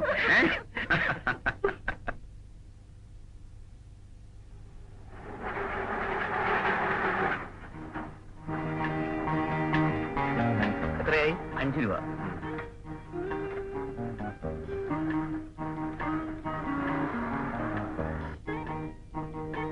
കല്യാണമായിട്ട് ബന്ധനൂല് വെച്ചിട്ടില്ലേ? സന്തോഷമായി. സോമു വന്നല്ലോ. ദേ സോമു വന്നിട്ടുണ്ട്. വാമോനെ. അല്ലമ്മ, ഞാൻ അറിയാൻ വയ്യാഞ്ഞിട്ട് ചോദിക്കുക. ഈ വീട്ടിൽ ആദ്യമായിട്ട് നടക്കുന്ന ഒരു കല്യാണമല്ലേ? അതും ആകപ്പാടെയുള്ള ഒരു പെങ്ങളുടെ. എന്നിട്ട് എന്താ ആർക്കും ഒരു ഉത്തരവാദിത്വം ഇല്ലാത്തത്? അതാണ് എനിക്ക് മനസ്സിലാകാത്തത്. ഞാനാണെങ്കിൽ എന്റെ കൂട്ടുകാരത്തെല്ലാം വീമ്പിളക്കിട്ട് വന്നിരിക്കുക. ഇതൊരു ഉത്സവം പോലെ കൊണ്ടാടുന്നു. എന്നിട്ട് എന്താ ഇവിടെ കാണുന്നത്? ഒരു ചൂടുമില്ല, അനക്കവുമില്ല. ഇനി ആകപ്പാടെ 4-5 ദിവസങ്ങളല്ലേ ഉള്ളൂ. ഈ മുറ്റത്തൊരു കല്യാണ പന്തൽ കിട്ടിയോ? ആർക്കെങ്കിലും ക്ഷണക്കത്ത് കൊടുത്തോ? അച്ഛനാണെങ്കിൽ പിന്നെ കോടതിയും നിസ്താരവും പഴംപുരാണങ്ങളും ഒക്കെ ഉള്ളൂ. ആ ശേഖരേട്ടനോ പലപോലെ വളർന്നു നിൽക്കുകയല്ലേ. എല്ലാ കാര്യങ്ങളും ഞാൻ തന്നെ ചെയ്യണമെന്ന് വെച്ചാ? അല്ല, എനിക്കൊന്നും അറിയാൻ വയ്യാഞ്ഞിട്ടല്ല. അമ്മേ, അമ്മ ഒന്നും കൊണ്ട് വിഷമിക്കണ്ട. ചില്ലറ തന്നാ മതി. ഈ കല്യാണം സോമൻ പൊടി പിടിച്ച് കാണിച്ചു തരാം. ആ അത് വേറെ. എല്ലാ കാര്യങ്ങളും അച്ഛൻ ശേഖരേട്ടനെ ഏൽപ്പിക്കത്തുള്ളൂ. എന്നെ വിശ്വാസമില്ല.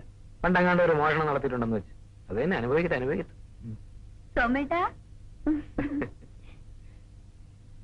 അമ്പരക്കൊന്നും വേണ്ട സോമു. എവര് നമ്മളെ കയറി അങ്ങ് ഓത്തേക്ക് മെനക്കെട്ട് കല്യാണത്തിന് ഒരുക്കേണ്ടി വന്നില്ല. രജിസ്റ്റർ ഓഫീസിൽ വെച്ച് ആര് പോലെ കാര്യം നടത്തി. ഇത് വല്ലാത്ത കൊലച്ചതിയായിപ്പോയി.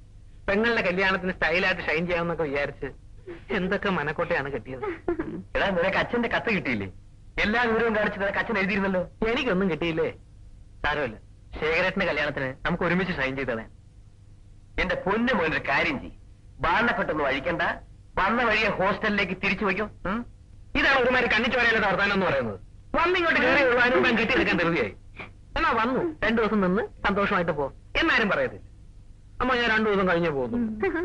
അമ്മ ഞങ്ങൾ അമ്പലത്തിൽ പോയി ശരി മോളെ. വരട്ടെ. എടീ, മിണ്ടാപ്പൂച്ച കലവടക്കൊന്നും പറഞ്ഞു കേട്ടിട്ടേ ഉള്ളൂ. വാ വാ മോമൻ.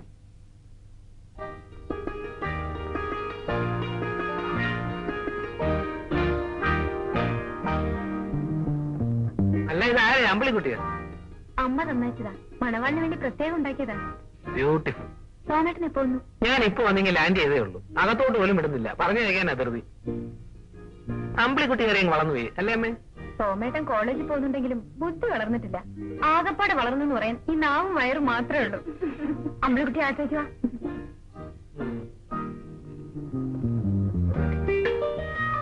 ബാബു ഷീലയും ഡിന്നർ കഴിഞ്ഞ് വന്നില്ലേ? വൈകുന്നു പറഞ്ഞിട്ടാ പോയത്. ഡിന്നറും പാർട്ടിയും.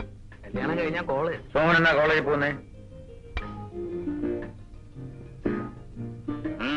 അച്ഛാ, 1-2 ദിവസം അവനോട് നിൽക്കട്ടെ. എന്നിട്ട് പോയിട്ടുള്ള പഠിത്തം മതി. കണ്ടിടത്തും പോയി കിടന്നിട്ട് അവന്റെ കോലം കണ്ടേച്ചാ മതി. കല്യാണിക്കുട്ടി, പഠിക്കുന്ന കുട്ടികളെ തടഞ്ഞു വെക്കരുത്. സോമ, നീ നാളെ കാലത്ത് തന്നെ പോകാൻ തയ്യാറായിക്കോളൂ. അല്ല അച്ഛാ, അത് നാളെ പോകണ്ട. പിന്നെ അത് ഈ കോളേജില് 10 ദിവസം മുടക്കുക. അവിടെ ഈ സയൻസ് എക്സിബിഷൻ നടക്കുന്ന കാരണം ഹോസ്റ്റലിൽ പോയിട്ടും വലിയ കാര്യമൊന്നുമില്ല. ഈ ഒച്ചയും ബഹളവും കാരണം ഒരു വയം പഠിക്കാനും വയ്യ. അല്ലെങ്കിൽ അത് ഇവിടെ നിൽക്കുന്നതാ. ഓഹോ, എന്നാൽ ശരി. ആക്കരം പിണങ്ങിയാലേ 2 മോനയിലും വിഷമാ. കടിച്ചിട്ടവന്റെ ഒരിടത്ത് ഇരിക്കും. അത് പിന്നെ പറഞ്ഞിട്ട് വേണോ? എനിക്ക് അറിഞ്ഞുകൂടായോ? എടോ വാസുള്ളേ, നമുക്ക് ഒരുമിച്ച് നിൽക്കാം. താൻ കൂടെ ഉണ്ടെങ്കിൽ കാര്യങ്ങൾക്കൊരു എളുപ്പമുണ്ട്. ഇതെന്ത് ചോദ്യമാ? ഞാനെന്താ അന്യനും മറ്റാണോ? ഞാനുണ്ടല്ലോ കൂടെ. ജഡിക്കുകയാണത്രേ, ജഡിക്ക്. കുടുംബം ഞാൻ പഠിപ്പിക്കും. അയാളെ ഒരു പാഠം പഠിപ്പിച്ചില്ലെങ്കിൽ പിന്നെ ആണാണെന്ന് പറഞ്ഞിട്ട് എന്താ കാര്യം? എന്തിനാ വെറുതെ പകയും വഴക്കും കൊണ്ടിരിക്കുന്നത്? അവർക്ക് വല്ല ക്ഷീണവും വന്നാ അത് നമ്മുടെ മോനും കൂടെ ബാധമാവില്ലേ? നമ്മുടെ മോൻ അവൻ പോയി തൊലയട്ടടി. മോനാത്രേ മോൻ. സ്വന്തം തന്തയെ മറ്റുള്ളവരുടെ മുമ്പ് മാനം കെടുത്തിയിട്ട് അവൻ അങ്ങനെ കയറി യോഗ്യനാവണ്ട. അവൻ അടക്കം എല്ലാത്തിനെയും കുത്തുവാള ഏൽപ്പിക്കും. നീ ഈ വക കാര്യങ്ങളിലൊന്നും ഇടപെടണം. ഇത് ആണുങ്ങൾ തമ്മിലുള്ള കാര്യം. പോയി 2 ഗ്ലാസും ഇത്തിരി ഐസ് വാട്ടറിങ് എടുത്തുണ്ട്. ആ എടോ വാസുള്ളേ, നമുക്ക് അകത്തോട്ടിരിക്കാം. വാ.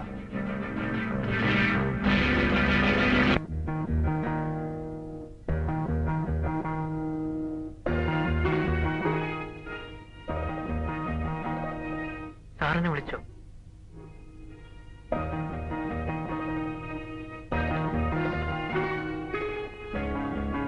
ആ വിളിച്ചു, പറയാം. പക്ഷെ അതിനു മുമ്പ് ഈ സാറെന്നുള്ള വിളിയൊന്ന് നിർത്തണം. ഭാര്യയുടെ അച്ഛനെ സാധാരണ ആരും അങ്ങനെ സാറെന്ന് വിളിക്കാറില്ലല്ലോ. ബാബുവിന് എന്നെ ശീല വിളിക്കും പോലെ അച്ഛാന്ന് വിളിക്കാം. ആ ഞാൻ വിളിച്ചത് ബാബുവിന്റെ ഭാവി പരിപാടിയെ പറ്റി ചോദിക്കാനാണ്. അത് ഞാൻ ഇനിയും ഒരു തീരുമാനത്തിൽ എത്തിയിട്ടില്ലെങ്കിൽ വൈകിക്കേണ്ട, ഉടനെ ഒരു തീരുമാനത്തിൽ എത്തണം. നടന്നത് ഏത് സാഹചര്യത്തിലായാലും ബാബു ഇന്നൊരു പെൺകുട്ടിയുടെ ഭർത്താവാണ്. അവളെ രക്ഷിക്കേണ്ട ചുമതല, ഒരു കുടുംബം കെട്ടിപ്പടുക്കേണ്ട ഉത്തരവാദിത്വം ബാബുവിനുണ്ട്. അറിയാം. ഞാൻ അച്ഛനെ വീട്ടിൽ പോയെന്ന് കാണാനിരിക്കുകയാണ്. ഒരു വാശിയുടെ പുറത്ത് അച്ഛനെ വീട്ടിൽ കയറ്റിയില്ല. വേണ്ട, അച്ഛന്റെ അവതാരത്തിന് വേണ്ടി കെഞ്ചാൻ ഈ ജന്മത്തെ ഞാൻ ഉദ്ദേശിച്ചിട്ടില്ല. എന്റെ ഷെയർ ഞാൻ ചോദിച്ചു വാങ്ങും. എന്ത് ചെയ്യണമെന്ന് തീരുമാനിക്കാനുള്ള സ്വാതന്ത്ര്യം ബാബുവിനുണ്ട്. പക്ഷേ ബാബുവിന്റെ സ്ഥാനത്ത് ഞാനായിരുന്നെങ്കിൽ അതായിരിക്കില്ല ചെയ്യുക. നിയമപരമായി ചിലപ്പോ ആ സ്വത്തിലൊരു ഷെയറിനുള്ള അവകാശം ബാബുവിനുണ്ടായിരിക്കാം. പക്ഷെ അത് ബാബുവിന്റെ സ്വത്തല്ല, ബാബുവിന്റെ അച്ഛന്റെ സ്വത്താണ്. അച്ഛന്റെ മുമ്പിൽ കെഞ്ചില്ല എന്ന് പറഞ്ഞപ്പോൾ കാണിച്ച ആ തന്റെ ഇടം അച്ഛന്റെ സ്വത്തിന്റെ നിരക്കിൽ കാണിച്ചുകൂടെ? താങ്ങാനൊരു ചുവരുണ്ടെങ്കിൽ നിവർന്നു നിൽക്കാൻ മടിക്കും. ചുവരില്ലെങ്കിലോ എന്നും നിവർന്നു നിൽക്കാൻ താനേ പഠിക്കും. എന്റെ ജീവിതം കൊണ്ട് ഞാൻ പഠിച്ച പാഠമാണ്. ആരുടെയും സഹായമില്ലാതെ അച്ഛൻ അരിഷ്ടിച്ചുണ്ടാക്കിയ പണം കൊണ്ടാണ് ഞാൻ എന്റെ പഠിത്തം ആരംഭിച്ചത്. ബാബുവിനറിയും, താഴത്തെ ക്ലാസ്സിലെ കുട്ടികൾക്ക് ട്യൂഷൻ കൊടുത്താണ് എന്റെ ഫീസിനുള്ള പണം ഞാൻ സമ്പാദിച്ചിരുന്നത്. ഒടുവിൽ ഒരു ക്ലാർക്കിന്റെ ജോലി കിട്ടി.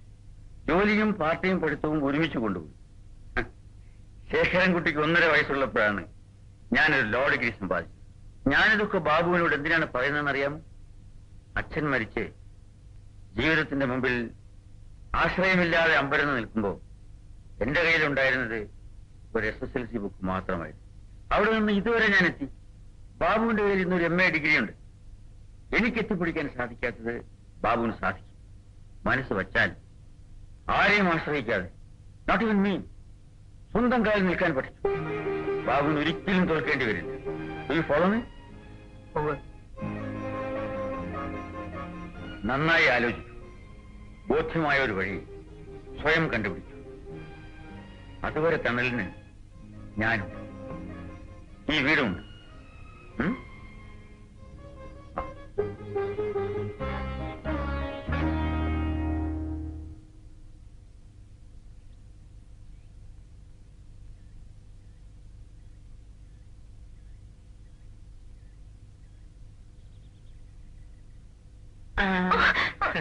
എന്ത് സോമേട്ടാ ഇത്?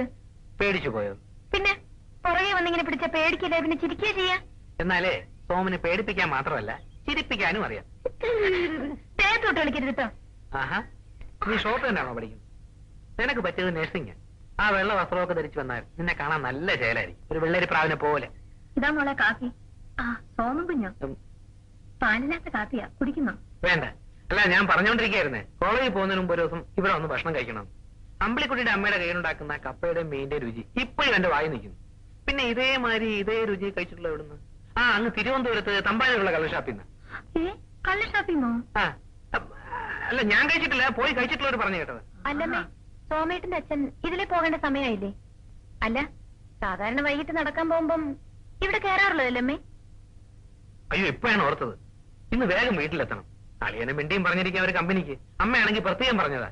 ഞാൻ പോട്ടെ. ആ, കപ്പയും മീനും ഉണ്ട്, കഴിച്ചിട്ട് പോയിക്കോ. അയ്യോ വേണ്ട, ഇന്ന് വയറിന് നല്ല സുഖമല്ല, പിന്നെ ഇരിക്കലാവട്ടെ. ഇതാ മോളെ, കുടിക്കും.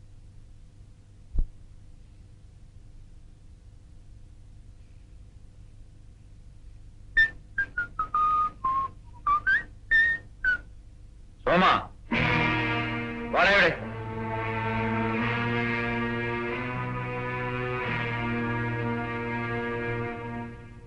നിന്റെ കോളേജ് അടച്ചിട്ടിരിക്കുന്നു. എക്സിബിഷൻ നടക്കുന്നു, സയൻസ് എക്സിബിഷൻ. പഠിക്കാനുള്ള സൗകര്യത്തിന് വേണ്ടി സാർ ഇങ്ങോട്ട് പോന്നു. 10 ദിവസം കഴിയുമ്പോൾ എക്സിബിഷൻ തീരുമല്ലേടാ? അയ്യോ, എന്താ ഇത്? കോളേജിൽ നിന്ന് പ്രിൻസിപ്പലിന് ലെറ്റർ വന്നിരിക്കുന്നു. ഇനി അവൻ അങ്ങോട്ട് ചെല്ലണ്ടെന്ന്. കേട്ടോളൂ ഓമനപുത്രന്റെ സ്വഭാവ വിശേഷം. കൂടെ പഠിക്കുന്ന ഒരു പെണ്ണിനോട് മര്യാദയില്ലാതെ പെരുമാറിയതിന് ഇവനെ ഡിസ്മിസ് ചെയ്തിരിക്കുന്നു. ഈ അപമാനം ഉണ്ടാക്കി വെച്ചിട്ട് എന്തിനും ഇവിടെ കയറി വന്നു? ബാക്കിയുള്ളവരെ കൂടി തീതിരിക്കാനോ? എവിടെയെങ്കിലും പോയി തുലയതായിരുന്നു. പോവാന്റെ മുമ്പിൽ നിന്ന് അകത്ത് ഇനി ഇവിടെ നിന്ന് പുറത്തിറങ്ങുന്നത് ഞാൻ പറഞ്ഞിട്ട്.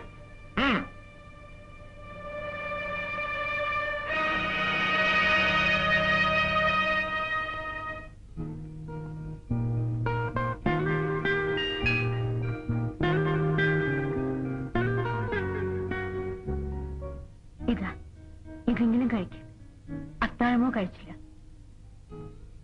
മക്കളെ കുറിച്ചുള്ള കണക്ക് കൂട്ടലുകളെല്ലാം തെറ്റിപ്പോകുന്നല്ലോ കല്യാണിക്കുട്ടി. ആദ്യം ശീല, പിന്നിപ്പോ സോമു, ശേഖരൻകുട്ടി മാത്രമുണ്ട് ബാക്കി. ഒക്കെ ശരിയാവും. ശേഖരൻകുട്ടിയെങ്കിലും ഉണ്ടല്ലോ നിങ്ങളെപ്പോലായിട്ട്. അതോർത്തെങ്കിലും സമാധാനപ്പെടും. പെട്ടെന്ന് നിന്ന നിൽപ്പിൽ കാൽക്കീഴിലെ മണ്ണൊലിച്ചു പോകുമ്പോൾ വീണു പോകുമോ എന്ന് പേടി. അറിഞ്ഞോട് ഒരു തെറ്റും നിങ്ങൾ ആരോടും ചെയ്തിട്ടില്ലല്ലോ. നേരിവിട്ടോട്ട് നടന്നിട്ടുമില്ല.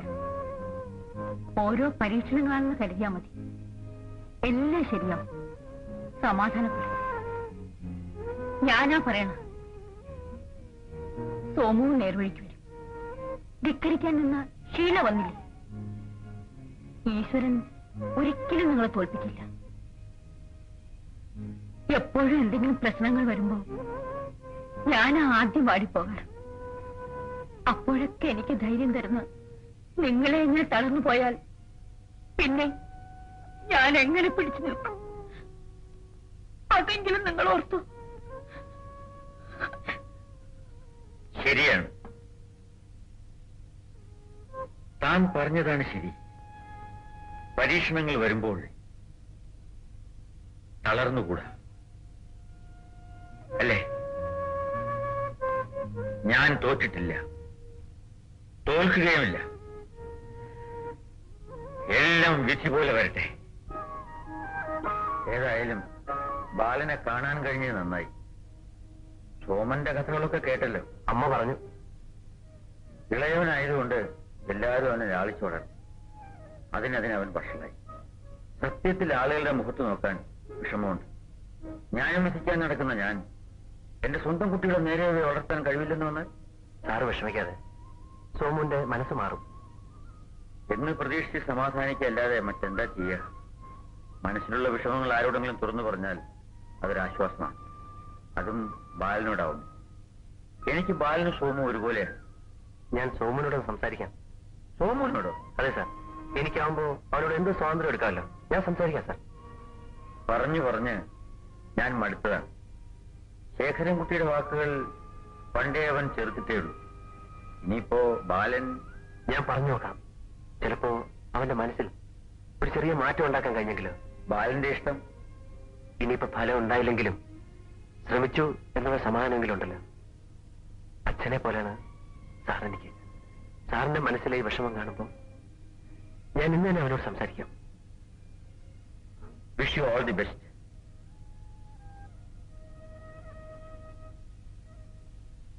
നീ വളച്ചു കെട്ടി ഗീർവാണം അടിക്കാൻ നിൽക്കേണ്ട കാര്യം എന്താണെന്ന് വെച്ചാ പറ ബാല. അച്ഛന് മാത്രമല്ല അമ്മയ്ക്ക് ശേഖരേട്ടനും എല്ലാം നിന്റെ ഇന്നത്തെ ഈ പോക്ക് എത്രമാത്രം സങ്കടം ഉണ്ടെന്നറിയോ? അതെന്താ നീ മനസ്സിലാക്കാത്തത്? നോക്കു ബാല, അച്ഛൻ ഇഷ്ടമുള്ള വിധത്തിൽ അച്ഛൻ ജീവിക്കും. നേരും പ്രമാണവും ആദർശവും ഒക്കെ ആയിട്ട്. അതൊക്കെ അച്ഛന്റെ ഇഷ്ടം. ശേഖരേട്ടന്റെ വഴിയെ ശേഖരേട്ടനും. ഇനിയിപ്പൊ അവര് പോകുന്ന വഴിയൊക്കെ ഞാനും പോകണമെന്ന് വെച്ചാ അത് ശരിയാവുന്ന കാര്യമാണോ? അല്ല, അങ്ങനെ നിയമം വല്ലതും ഉണ്ടോ? എന്റെ വഴി വേറെയാ.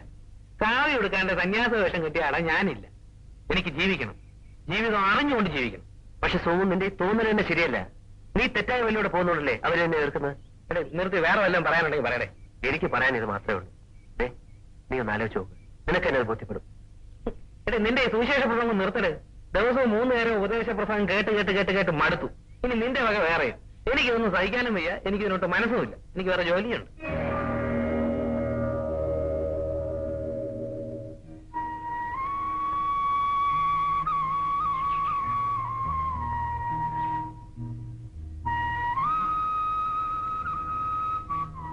കൗൺസിലർ ശിവദാസ് സാർ വന്നിരുന്നു. ബാബുവിന്റെ അച്ഛനെ കണ്ടത്രേ.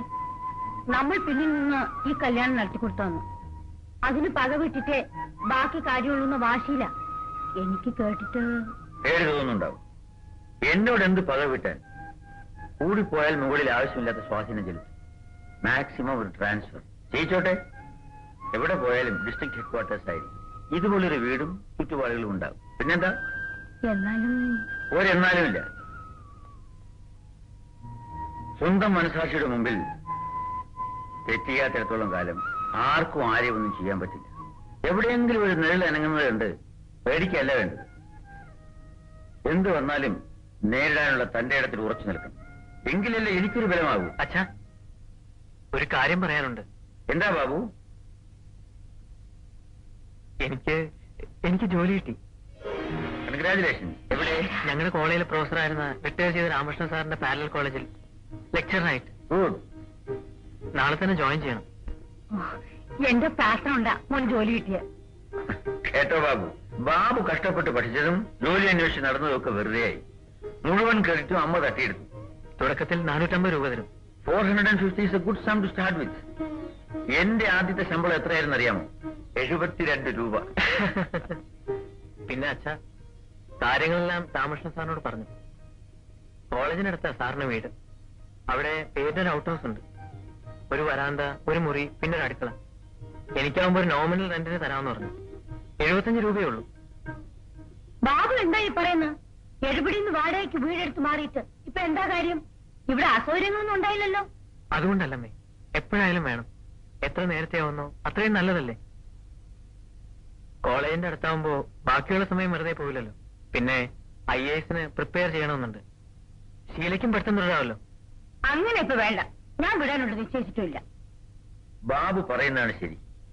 സ്വന്തം കാലില് സ്വന്തം ചുറ്റുപാടുകളിൽ ജീവിക്കാൻ പഠിച്ചാലേ ജീവിതം ആരംഭിക്കുന്നുള്ളൂ. താൻ വെറുതെ കഴിക്കണ്ട. എന്ന് വെച്ച് ഒരു മുറിയോ അടുക്കളയും മാത്രം ഉള്ളിടത്ത് ഇവിടെ എങ്ങനെ കഴിയും? ഞാൻ തന്നെ കല്യാണം കഴിച്ചുകൊണ്ട് വരുമ്പോ ഈ ബംഗ്ലാവും കാറും ഒക്കെ ഉണ്ടായിരുന്നോ? അതുപോലെ കരുതിയാ മതി. നീ വാമോളെ.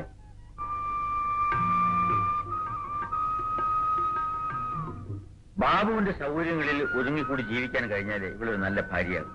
അതെന്നെക്കാൾ കൂടുതൽ അറിയാവുന്ന തനിക്കല്ലേ? നന്നായി Babu. I fully endorse your stand. ധൈര്യമായി മുന്നോട്ട് പോകും. പിന്നെ പണത്തിനോ മറ്റെന്തെങ്കിലും ആവശ്യം ഉണ്ടായാൽ മടിക്കണ്ട. B free. ചോദിച്ചോളൂ. വേണ്ടച്ചാ, കയ്യിലുള്ള കൊണ്ട് കുറച്ച് ഞെരുങ്ങിയിട്ടാണെങ്കിലും ഞാൻ മാനേജ് ചെയ്തോളാം. Okay. I wish you all the best.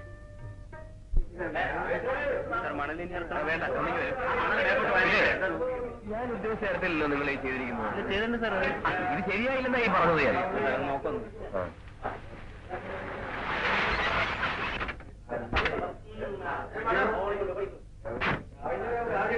നമസ്കാരം. നമസ്കാരം. മിസ്റ്റർ ശേഖരൻകുട്ടി, നിങ്ങളുടെ വർക്ക് ബുക്ക് കൊണ്ടുവരൂ. വിജയ, വർക്ക് ബുക്ക് എടുത്തോണ്ടു. ഇത് മിസ്റ്റർ ഡിസൂസ. ഹലോ. ഇത് mister Nair. Hello. Anti corruption ഡിപ്പാർട്ട്മെന്റിലെ ഉദ്യോഗസ്ഥന്മാരോ. നമസ്കാരം. ഇവർക്ക് നിങ്ങളെ പറ്റി എന്തോ കംപ്ലൈന്റ് കിട്ടിയിട്ടുണ്ടോ? കംപ്ലൈന്റോ? എന്നെ പറ്റിയോ? എന്താണ് സാർ? ഇത് തന്നെയാണോ നിങ്ങളുടെ ബുക്ക്? അതെ. ഏതായി രൂപ? രൂപയോ? Sir book. You come to the office.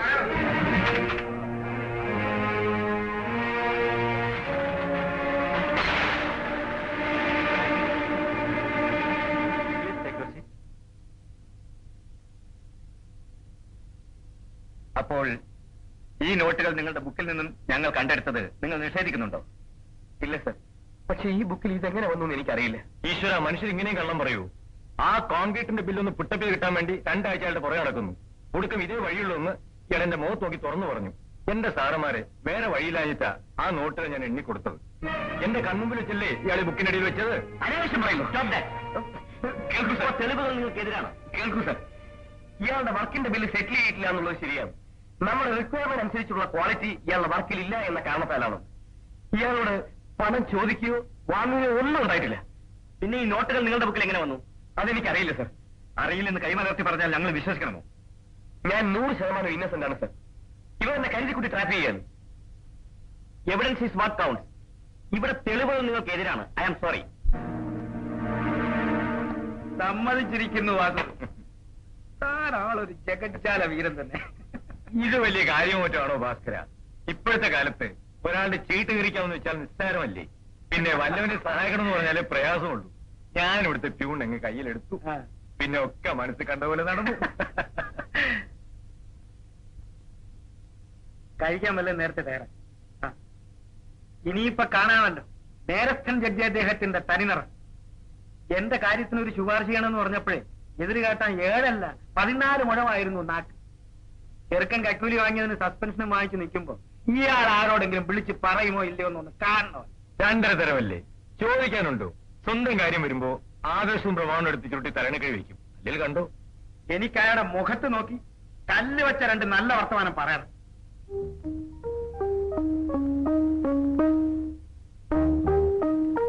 നിങ്ങളുടെ ഡിപ്പാർട്ട്മെന്റിന്റെ മാനുവൽ ഓഫ് ഇൻസ്ട്രക്ഷൻസിൽ ആരുടെ കയ്യിൽ വർക്ക് ബുക്ക് ഇരിക്കണമെന്നാണ് നിർദ്ദേശിച്ചിട്ടുള്ളത്?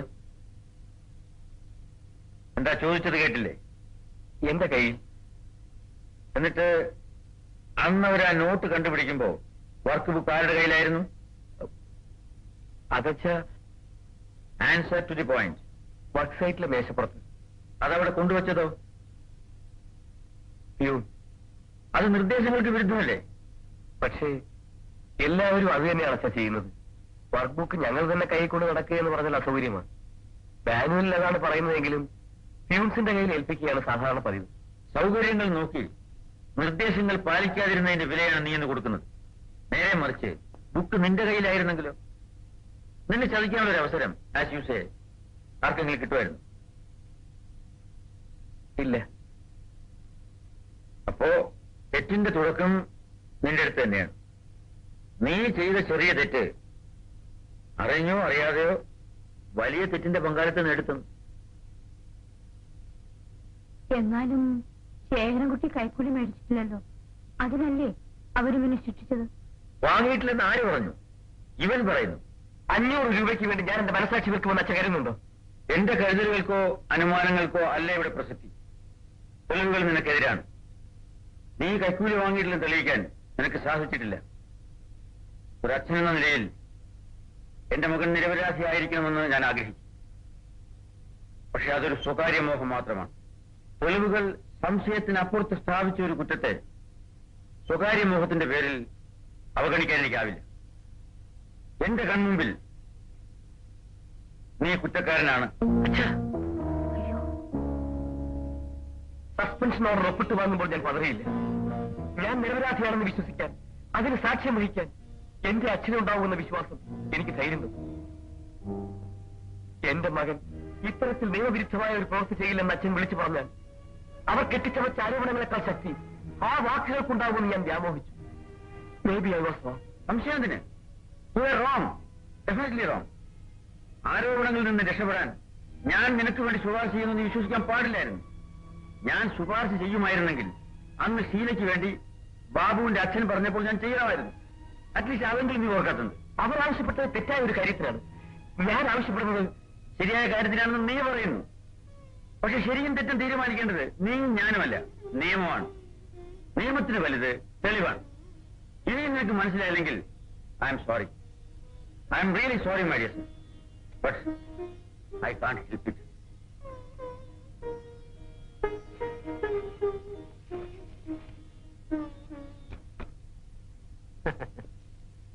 എന്നാലും ശേരേട്ടാ, നിങ്ങൾ ഇങ്ങനെ ഒരു ആന മടയനായി പോയല്ലോ. ഏതായാലും സംതിങ് വാങ്ങിക്കുന്നു. എന്നാ പിന്നെ ഈ നക്കാപ്പിച്ച 500 രൂപ വാങ്ങാതെ ഒരു 10,000-20,000 രൂപ വാങ്ങിച്ചിരുന്നെങ്കിൽ കേൾക്കാനൊരു അന്തസ്സുണ്ടായ.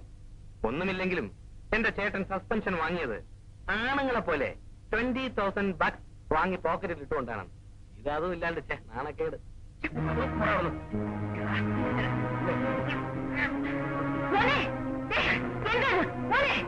ഇയാളെന്നെ ചവിട്ടിയല്ലേ പോവാ? ചേട്ടനല്ലേ, തല്ലാനുള്ള അധികാരമുണ്ട്, അവകാശമുണ്ട്.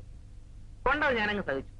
ഇങ്ങോട്ട് നോക്കിയേ, എന്നെ ഇനി തല്ലുകയല്ല ചന്ദ്രകാസം ഇളക്കിക്കൊണ്ട് വന്നാലും ശരി, എനിക്ക് പറയാനുള്ളത് ഞാൻ പറയും.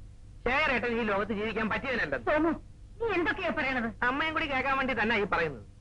ആദർശവും സത്യസന്ധയും മുറുകെ പിടിച്ചോണ്ടിരുന്ന ഇങ്ങനെ ചെയ്യാത്ത കുറ്റത്തിന് ശിക്ഷ അനുഭവിച്ച് മുനിഞ്ഞു കൂടിയിരിക്കുന്നു. ഞാൻ കൊളരുതാത്തവനായിരിക്കാം, പക്ഷേ എനിക്ക് നിങ്ങളെക്കാൾ നന്നായി അറിയാവുന്ന ഒരു സത്യമുണ്ട്. ജീവിതം സന്യസിക്കാനുള്ളതല്ല ചേട്ടാ, അനുഭവിക്കാനും ആസ്വദിക്കാനുള്ളതാണ് ജീവിതം. നാളെ ഓടുമ്പോൾ നടുവേ ഓടാൻ നോക്കും, വല്ലതും കയ്യെ തടയും. അതിനുള്ള ചുണയില്ലെങ്കിൽ കാവ്യം എടുത്തോണ്ട് വല്ല ഹിമാലയത്തിലോട്ടും ചെല്ലും. നന്നാവില്ലെന്ന് മുൻകൂട്ടി ശപഥം ചെയ്തവരോട് പ്രത്യേകിച്ച് പറഞ്ഞിട്ടും കാര്യമൊന്നുമില്ല. അനുഭവിച്ചു. ഈ കുടുംബത്തിന് എന്ത് പറ്റിയെന്റെ ഈശ്വര, ഇത് എവിടെ ചെന്ന് അവസാനിക്കുമോ? മോന് സമാധാനപ്പെടും. ഇന്നല്ലെങ്കിൽ നാളെ എല്ലാം ശരിയാവും. മോൻ ഒരിക്കലും അച്ഛനോട് വിഷമം തോന്നി. അങ്ങനെ അച്ഛന് പറയാൻ കഴിയും, പ്രവർത്തിക്കാൻ. അല്ലാണ്ട് വന്നാൽ അങ്ങേര് അല്ലാണ്ടായി പോകും. പെട്ടെന്നുള്ള വികാരം കൊണ്ട് എനിക്ക് വിഷമം തോന്നി. പക്ഷെ പിന്നീട് ആലോചിച്ചപ്പോ അച്ഛൻ പറഞ്ഞതാണേ ശരി. ആ, സോമു എന്തു വേണമെങ്കിലും പറഞ്ഞോട്ടെ. അച്ഛന്റെ വഴി വിട്ട് ഞാൻ നടക്കില്ല. ഇത് വിധിയാണെന്ന് ഞാൻ കരുതി. എന്നാലും അമ്മ വിഷമിക്കാതെ.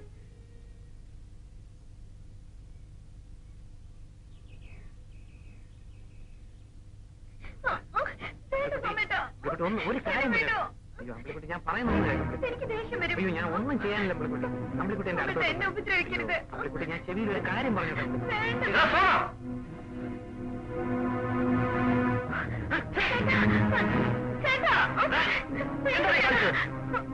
എന്റെ പെങ്ങളാ? എന്റെ പെങ്ങളോട് നിന്റെ പെങ്ങളല്ലടാ. ഞങ്ങൾ നിന്നെ അങ്ങനല്ലേ കരുതിയിട്ടുള്ളൂ. എന്നിട്ട് നീ ഞാനൊരു തമാശക്ക് തമാശ അടിക്കുക ഇവിടെ കൊച്ചുകുട്ടിയാണോ? നീ നല്ല മനുഷ്യന്റെ മകനായി പോയി. അദ്ദേഹത്തോട് തന്നെ വിട്ടിരിക്കുന്നു. നീ നിന്റെ കൈയും കാലും ഞാൻ തല്ലി ഓടിച്ചാനെ. എടാ നിനക്കറിയില്ലടാ, അദ്ദേഹത്തിന് ഇവിടെ സ്വന്തം മകളെ പോലല്ലേ. അങ്ങനെ നീ ഓർക്കട്ടെ. കടക്കടാ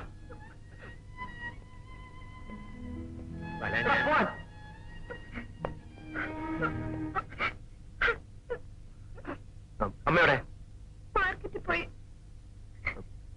പറയണ്ട, ഇങ്ങനൊരു സംഭവം നടന്നില്ലെന്ന് വിചാരിച്ചാൽ അവൻ ഏതാണ്ട് അറിവില്ലായി മാണിച്ച അമ്മ പോലെ നീ എനിക്ക് ചായ എടുത്താണേ. നിനക്കൊരു സാധനം വാങ്ങിച്ചോണ്ട് വന്നിട്ടുണ്ട്.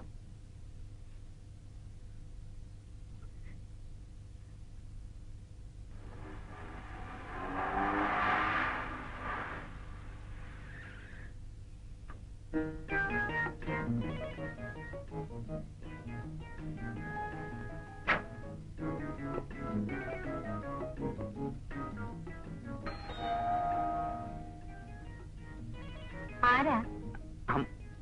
എന്നെ മനസ്സിലായില്ലേ? ഒന്നുകൂടെ സൂക്ഷിച്ചു നോക്കി. അയ്യോ മോനെ രവി, നമ്മള് ശേഖരൻകുട്ടിയോട് പഠിച്ച. പക്ഷേ ശേഖരൻകുട്ടിയുടെ കൂടെ മാത്രമല്ല, സോമന്റെയും കൂടെ പഠിച്ചിട്ടുണ്ട്. സോമൻ ഒരു അനിയനുണ്ടായിരുന്നു, ഭാഗ്യം. ഇല്ല അവന്റെ കൂടെ പഠിച്ച് ഞാൻ റെക്കാർഡ് സൃഷ്ടിച്ചേനെ. എവിടെ പാർട്ടീസ്? ആരാണ് വിളിക്കുന്നത് നോക്കിയേ. എവിടെയായിരുന്നു? കുറെ കാലമായിരുന്നു കണ്ടിട്ട്. ഇവിടെ ഇല്ലായിരുന്നു. ചെറുതായിട്ടൊന്ന് നാട് വിട്ടു. പത്തേമാരിലും ജോഞ്ചിലും ഒക്കെ കയറി അറബിയുടെ അടുത്ത് ദുബായിൽ 9 കൊല്ലം. പിന്നെ ഞാനാ വന്നത്. നീ എപ്പോ വന്നു? വന്നടേ. എവിടെ സോമൻ? എവിടെ? അവന്റെ കാര്യമൊന്നും പറയണ്ട മോനെ. കോളേജിൽ എന്തോ കുണ്ടാമണ്ടി കാണിച്ചെന്ന് പറഞ്ഞു പിടിച്ച് പുറത്താക്കി. ഇപ്പൊ രാവിലെ എഴുന്നിട്ട് പുറത്തേക്ക് പോകും, പിന്നെ രാത്രി തോന്നുമ്പോഴാ കയറി വരിക. അത്രേ ഉള്ളൂ. ശരിയാവോ അമ്മച്ചി? അമ്മച്ചി ഒട്ടും വിഷമിക്കണ്ട. അവൻ ചിലപ്പോ ഇവനെക്കാളും കേവനായിട്ട് വരും. ഈ ഞാൻ പണ്ട് ആരായിരുന്നു ചോദിച്ചേ? ഞങ്ങൾ ക്ലാസ്സിലിരുന്ന് പഠിക്കുമ്പോ ഇവൻ കശുമാവിന്റെ കൊമ്പത്തിരുന്ന് ചാട്ടം പഠിക്കും. കൂടെ സഹികെട്ടപ്പോ എക്സസൈസ് പറഞ്ഞു, എടാ ടീച്ചറോളം പ്രായമായില്ലേ നിനക്ക്, ഇനിയെങ്കിലും ഈ സ്കൂളിൽ ഒന്ന് വിട്ടുകൂടെയും. അതുകൊണ്ട് സ്കൂള് ഞാനങ്ങ് ഉപേക്ഷിച്ചു വെച്ചു. സ്കൂളിൽ നിന്ന് പോന്നിട്ടോ കുറവുണ്ടോടാ അവന്റെ തോന്നിവാസത്തിന്. ഒടുക്കും കയ്യിലിരിപ്പോണ്ട് നിന്ന് പിഴയ്ക്കാൻ മേലാന്നായപ്പോ നാട് വിട്ടു. എനിക്ക് ഇത്രയൊക്കെ ഒപ്പിക്കാമെങ്കിൽ നമ്മുടെ സോമൻ എന്തുകൊണ്ടായിക്കൂടാ അമ്മച്ചി? അവനൊരു കലക്കൂ എന്നുള്ള കാര്യം ഡെഫിനറ്റാ.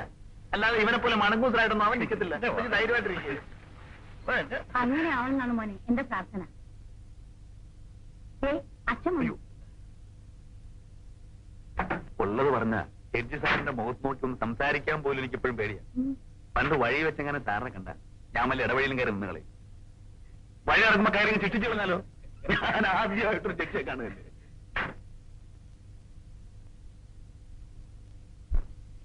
ഞാൻ ശേഖരൻകുട്ടിയുടെ ഒപ്പം പഠിച്ചതാ രവി. അച്ഛാ മുസ്തി രവി. ഓ, ആ വാദ്യാരെ തല്ലിയാളല്ലേ? അതെ.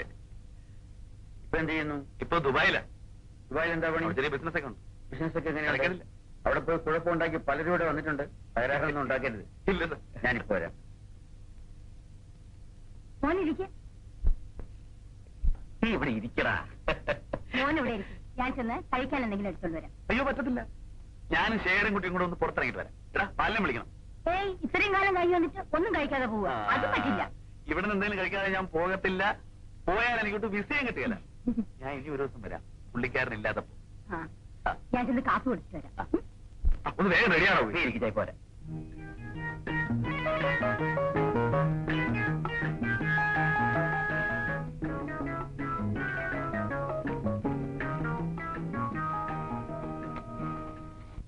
പോവാൻ പറയടാ. നിന്റെ സത്യസന്ധതയെ മാനിക്കാൻ പറ്റാത്ത ജോലിയാണെങ്കിൽ അങ്ങ് പോട്ടെന്ന് വെക്കണം. ഞാനും അത് ശേഖരനോട് പറഞ്ഞു. പറഞ്ഞാ കേക്കണ്ടേ? ശേഖര, ജീവിതത്തിൽ തിരിച്ചടികൾ ഉണ്ടാകുമ്പോഴേ ചെറുത്ത് നിൽക്കാനുള്ള വാശി ഉണ്ടാവും. അതിനുള്ള ഏറ്റവും വലിയ ഉദാഹരണം ഞാൻ തന്നെയല്ലേ. നിങ്ങൾക്ക് ആർക്കും അറിയാൻ പാടില്ലാത്തൊരു കഥയുണ്ട്. അമ്പലത്തിലെ അടിത്തളിക്കാരി നാണിയമ്മയുടെ മോൻ രവി, അതായത് ഞാൻ, കോവിലകത്ത് തമ്പുരാട്ടിയെ കയറി പ്രേമിച്ചു. അതായത് അവൾ എന്നെ കയറി ഇങ്ങോട്ട് പ്രേമിച്ചു എന്ന് പറയുന്നതാണ് കുറെ കൂടെ ശരി. ആദ്യം ഞാനതൊരു തമാശയായിട്ട് കണക്കാക്കി. ഒന്നുമില്ലാത്തവൻ എല്ലാം ഉള്ളവളെ കയറി പ്രേമിക്കുക. നാട്ടുകാർക്ക് സഹിച്ചില്ല.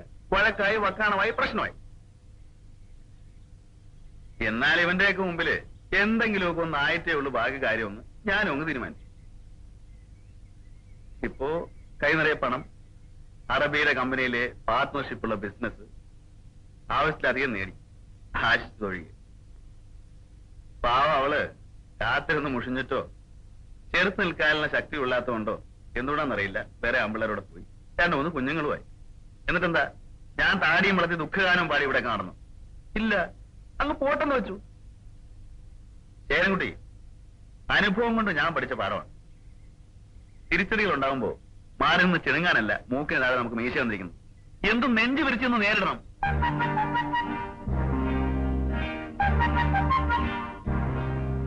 നോക്ക് ശേഖര, എന്നെയും ബാലിനെയും പോലെ അല്ല നീ. നീ ഒരു എഞ്ചിനീയറാ. ഒരു ജോലി നഷ്ടപ്പെട്ടു എന്ന് കരുതി നിനക്കൊരു ചുക്കും പേടിക്കാനില്ല. പറയാൻ എളുപ്പമാണ്. പറയാൻ മാത്രമല്ല, പ്രവർത്തിക്കാനും. പക്ഷേ ശേഖരൻ അതിനുള്ള മനസ്സ് വേണമെന്ന് മാത്രം. ഇവിടെ നോക്കി, നിനക്ക് നിന്റെ ജോലി അറിയാം അല്ലേ? എങ്കിൽ ഇനി ഒരുത്തന്റെ കീഴിൽ നിൽക്കില്ലാന്ന് വെക്കണം. സ്വന്തമായിട്ടൊരു കമ്പനി തുടങ്ങണം, കൺസ്ട്രക്ഷൻ ലൈനിൽ. അതിന് പണം വേണ്ടേടാ. അതിനല്ലേടാ ഞാനുള്ളത്. പണം ഞാൻ മുടക്കാം. എന്റെ കാര്യത്തിനും അത് ഉപകരിച്ചില്ല. നിനക്കെങ്കിലും ഉപകരിക്കട്ടെ. നീ വർക്കിംഗ് പാർട്ണർ എന്ന് പറയുന്നു. എന്തോ എത്ര ആലോചിക്കാൻ തന്നോടെ സമ്മതിച്ചേരെ. ശേഖരം മാത്രമല്ല, ബാലനും വേണം. പ്ലാനും ഡിസൈനും നീ നോക്കും. പണിക്കാരൻ പണിയുടെ കാര്യം ബാലൻ നോക്കട്ടെ. നീ ഒന്നും മുടക്കണ്ട, കാര്യങ്ങൾ നോക്കി നടത്തിയാൽ മതിയാവ്. അല്ല, കാര്യമായിട്ടാണോ നീ പറയുന്നത്? അത് ശരി, സത്യമാണ്. എങ്കിൽ എനിക്ക് 100 വട്ടം സമ്മതം. നിനക്കോ ശേഖരൻകുട്ടി?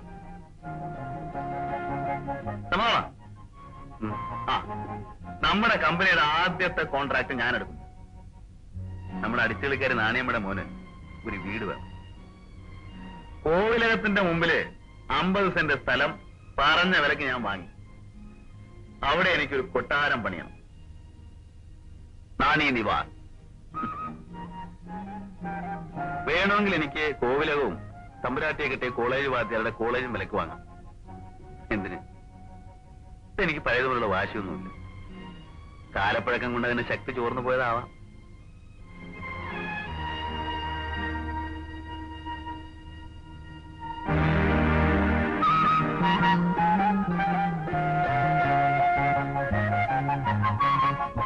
കാലത്ത് തൊട്ടുള്ള ഇരിപ്പാണിത്.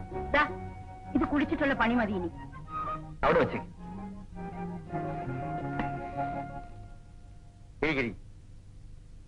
ആരുടെയും കാല് പിടിക്കാതെ, ആത്മധൈര്യം കൈവിടാതെ നീ നിന്റെ വഴി കണ്ടെത്തി. എനിക്ക് സന്തോഷമുണ്ട് മോൻ. എന്നാലും സ്ഥിരമായിട്ട് സർക്കാരിന് 4 കാശ് കിട്ടാനുള്ളത് ഇല്ലാണ്ടായാലോ എന്ന് ഓർക്കുമ്പോഴാണ് എനിക്ക്. സ്വന്തം കാലിൽ നിൽക്കാൻ പഠിക്കുക, അതാണ് ഏറ്റവും വലിയ കാര്യം. കണ്ടവന്റെ കീഴില് വിവരമില്ലാത്തവന്റെ താളത്തിനൊത്ത് തുള്ളാൻ പഠിച്ച് IAS-കാരുടെ ഉദ്യോഗം വലിച്ചെറിയുന്ന കാലമാണ്, അല്ലേ മോനെ?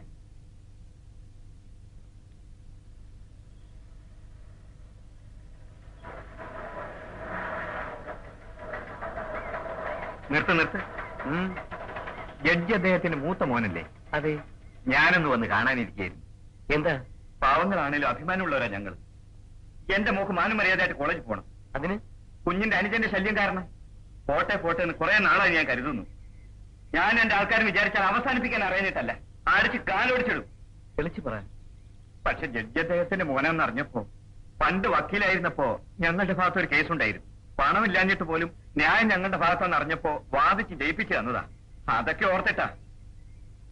കർത്താവേ, ഇങ്ങനെ ഒരു മകൻ ജഡ്ജി അദ്ദേഹത്തിന് ജനിച്ചു പോയല്ലോ.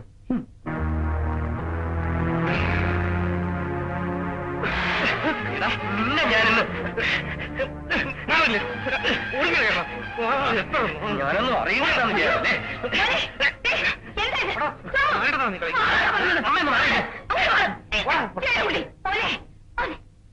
ഇവന്റെ ശല്യം കാരണം പെമ്പിള്ളേർക്ക് വഴി നടന്നുകൂടാന്ന് അച്ഛൻ ഒരാളെ ഓർത്തിട്ടാ നാട്ടുകാർ കൈയും കാലം തന്നെ ഒടിക്കാത്തത്. ഞാൻ ആദ്യം സഹിച്ചു. പിന്നെ അവന്റെ അഹമ്മതി കണ്ടില്ലേ? ഓരോരുത്തർ വഴി വിളിച്ചു നിർത്തി പരാതി പറയുമ്പോ ബാക്കിയുള്ളവരെ ഒന്ന് ഉരുകുക. അമ്മയ്ക്കറിയോ, ദിവസം എന്റെ പോക്കറ്റിൽ നിന്ന് പൈസ മോഷ്ടിക്കും. പോട്ടെ എന്ന് വിചാരിക്കുമ്പോ ഇവന്റെ ധാരണ അറിയാൻ മേലെന്ന്. എന്റെ കാശില്ലാഞ്ഞിട്ടില്ലേ? എനിക്ക് പ്രത്യേകിച്ച് വരുമാനമൊന്നും ഇല്ലല്ലോ. എന്ന് വെച്ച് കട്ടെടുക്കാമോ മോനെ? ശേഖരേട്ടന് കാശ് ആവശ്യമുള്ളപ്പോ അച്ഛന്റെ അമ്മ കൈ നീട്ടിയാൽ മതി. എനിക്കങ്ങനെ നാണം കെട്ടി ഇറക്കാൻ വയ്യാത്തോണ്ട് കൈയിട്ടെടുത്തു എന്ന് മാത്രം. ഇവൻ ഈ പൈസ എന്തിനാണെന്ന് നമുക്കറിയാം. ചീട്ട് കളിക്കാൻ.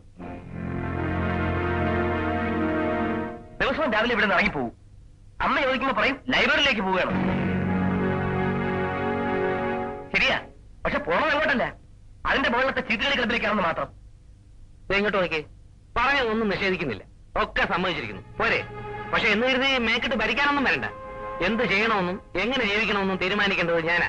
ഇയാളുടെ കാര്യങ്ങളൊന്നും ഞാനും ഇടവാൻ വരുന്നില്ലല്ലോ. ഓ പെമ്മായിട്ട് പറയുന്നു. പിന്നെ മൂക്ക് കത്തിക്കളയും. പോവേ. ഒന്ന് പതുക്കെ പറയടാ.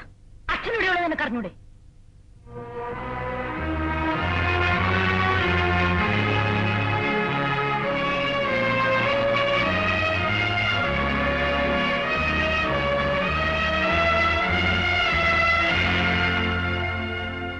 ഈ കുട്ടി എന്ത് ഭാവിച്ചുള്ള തുടക്കാണെന്നാ എനിക്ക് മനസ്സിലാവാത്തത്. അവനിവിടെ എന്തിന്റെ കുറവാ? മക്കളിൽ വെച്ച് അവനെ ഞാൻ ഏറ്റവും ലാളിച്ചു വളർത്തും. എന്നിട്ടിപ്പം അവൻ കാരണം കണ്ണീര് തുടയ്ക്കാൻ നേരമില്ലാണ്ടായി. പോട്ടെ, ഞാൻ സഹിച്ചു. അങ്ങേരെ ഇതൊന്നും അറിയിക്കാണ്ട് കഴിക്കണം എന്നുണ്ടായിരുന്നു. ആളുടെ പ്രകൃതം അറിഞ്ഞൂടെ? അതിനും പറ്റില്ല.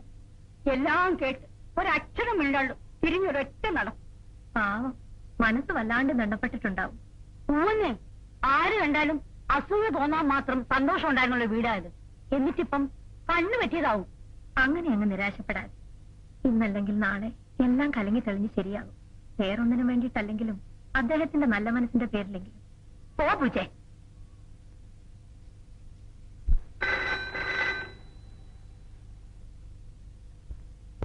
ജഗന്നാഥൻജിയ,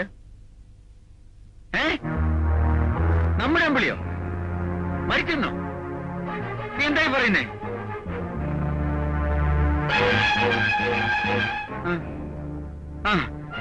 ഞാനിതാ വരുന്നു.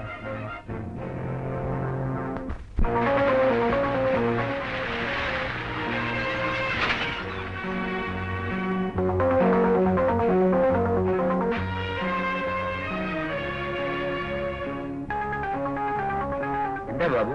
ജാനകിയമ്മ നത്തിങ് ടു വെറി. ഇപ്പൊ കുറവുണ്ട്. പെട്ടെന്നുള്ള ഷോക്കല്ലേ, സ്വല്പം ഹിസ്റ്റീരിക്കലായി. കുറച്ച് സമയം എടുക്കും നോർമലാകാൻ. You know it better. അപ്പൊ ഞാൻ ഇറങ്ങട്ടെ. എന്തെങ്കിലും ആവശ്യമുണ്ടെങ്കിൽ വിളിച്ചാൽ മതി. ഞാൻ ഡോക്ടറെ വിട്ടിട്ട് വരാം. ശരി.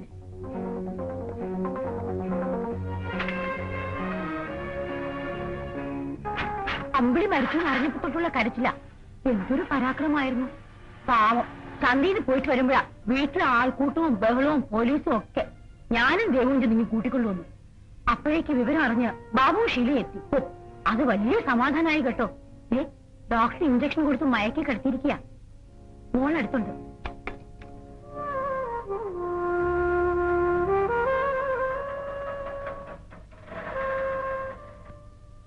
എന്തായി മോനെ? ബാലൻ അവരാണ് കൊല ചെയ്തെന്ന് പോലീസിനോട് ഏറ്റു പറഞ്ഞു. അതെ അച്ഛാ, ആ രാഘവനാണ് അത്രയും സാക്ഷി. അയ്യോ, അമ്പിളിക്ക് വേണ്ടിയിട്ട് അവൻ ജീവിക്കുന്നത് തന്നെ. വിശ്വസിക്കാൻ പോലും കഴിയുന്നില്ല. ഞാൻ സ്റ്റേഷനിൽ ചെന്നിട്ട് പോലും അവർ കാണാൻ കൂട്ടാക്കുന്നില്ല. അവരാരെയും കാണണ്ടാന്ന് ആലോചിച്ചിട്ട് ഒരു എത്തി പിടി കിട്ടുന്നില്ല.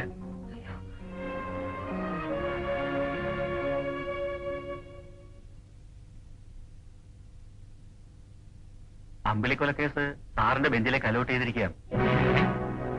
ഓർഡറായോ? ഓർഡർ ആയില്ലെങ്കിൽ ഇല്ല ഇല്ല ഒന്നുമില്ല. It's all right. എന്റെ സ്വന്തം കൂടപ്പുറപ്പിനെ പോലെയാണ് ഞാൻ അവരെ കരുതുന്നത്. നിങ്ങളുടെ മരിച്ചുപോയ കൂട്ടുകാരന്റെ ഭാര്യയായിട്ടല്ല, പൊന്നുപോലെ വളർത്തിയ മോൾ മരിച്ചിട്ട് ഇത്രയും ദിവസമേ ആയിട്ടുള്ളൂ. പിന്നെ ആകെക്കൂടിയുള്ള ഒരു മോൻ ജയിലില്ല. ഇങ്ങനെ ഇരിക്കുമ്പോ അവരെവിടുന്ന് ഇറക്കി വിടുക എന്ന് പറഞ്ഞാൽ. കല്യാണിക്കുട്ടി, എന്നെ മനുഷ്യത്വം ഇല്ലാത്തവനെന്ന് മറ്റാര് കരുതിയാലും താൻ കരുതരുത്. പക്ഷേ ഇവിടെ ഇപ്പോ ഞാൻ പറയുന്നത് താൻ അനുസരിക്കണം. അനുസരിച്ചേ തീരൂ.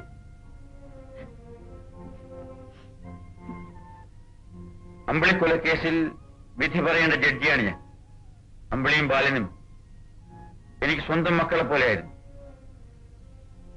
പക്ഷേ ഇന്ന് ബാലൻ ആ കേസിലെ പ്രതിയാണ്. വിധി നിർണയിക്കേണ്ട എന്റെ വീട്ടിൽ കുറ്റം ചേർത്തപ്പെട്ട പ്രതിയുടെ അമ്മ താമസിക്കാൻ പാടില്ല. അത് നിയമത്തെ അവഹേളിക്കലാണ്. ജാനകി അമ്മയുടെ സ്ഥാനത്ത് അഥവാ താനായാലും ഞാൻ ഇതേ പറയാവൂ.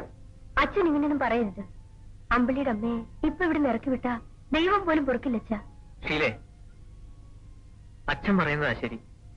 ജാനകിയമ്മയെ ഇവിടെ താമസിപ്പിക്കുന്നതല്ലേ ഉള്ളൂ. നമുക്കൊരു കാര്യം ചെയ്യാം, അവരെ കൂട്ടിക്കൊണ്ടുപോകാം. ഒറ്റയ്ക്കായിപ്പോയെന്ന തോന്നൽ അവർക്കുണ്ടായില്ലല്ലോ. എന്ത് സഹായത്തിനും നമ്മളുണ്ടാവും. അമ്മയ്ക്ക് ദിവസം അവരെ ചെന്ന് കാണുകയും ചെയ്യാം. അച്ഛനത് സമ്മതമാകുമെന്നാണ് ഞാൻ കരുതുന്നത്. Thank you Babu, thank you very much.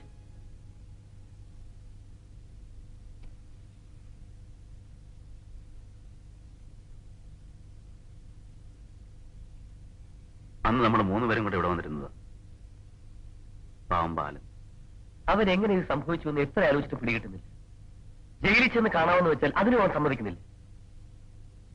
എന്തോ എന്റെ മനസ്സ് പറയുന്നത് ബാലൻ ഈ കൊലപാതകം ചെയ്തിട്ടില്ലെന്ന്. പക്ഷെ തെളിവുകളെല്ലാം അവനെതിരാണല്ലോ. കേസ് അച്ഛന്റെ ബെഞ്ചിൽ. സാരമില്ല, നമുക്ക് ആലോചിക്കാം. വിധി വരട്ടെ. ബാലൻ നമ്മളെ കയ്യിലിടാ.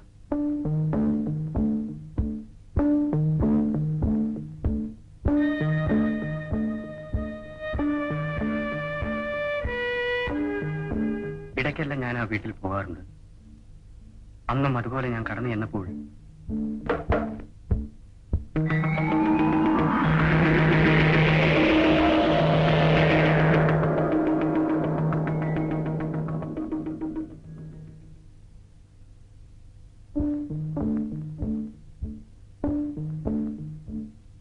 കൂടുതലൊന്നും എനിക്ക് പറയാനില്ല.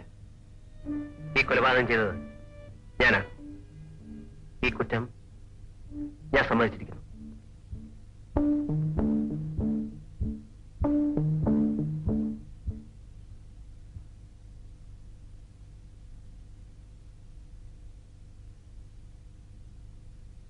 ഞങ്ങൾ തമ്മിൽ വെച്ചുവെച്ചിരിക്കുകയായിരുന്നു.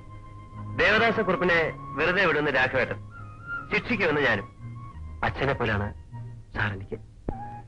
സാറിന്റെ മനസ്സിലെ ഈ വിഷമം കാണുമ്പോൾ ഞാൻ ഇന്ന് തന്നെ അവനോട് സംസാരിക്കാം. Wish you all the best.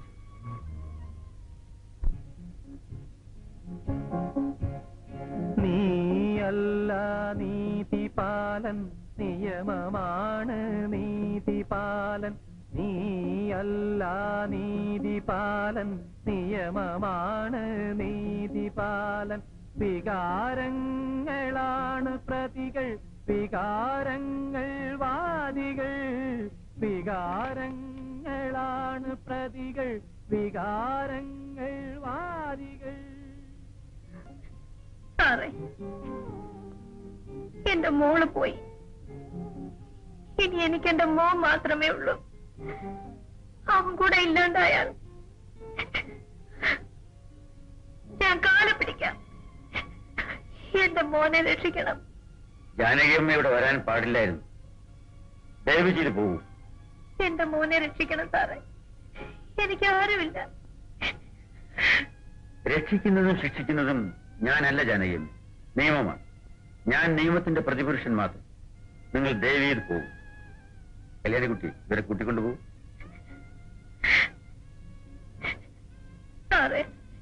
ഈ കേസിന്റെ വിധി പറയുന്നത് വരെ എന്നെ ഒന്ന് കാണരുത്. ഞാൻ പറയുന്നത് ക്രൂരമായിരിക്കാം, പക്ഷേ എനിക്കങ്ങനെ പറയാൻ കഴിയും. ക്ഷമിക്കൂ.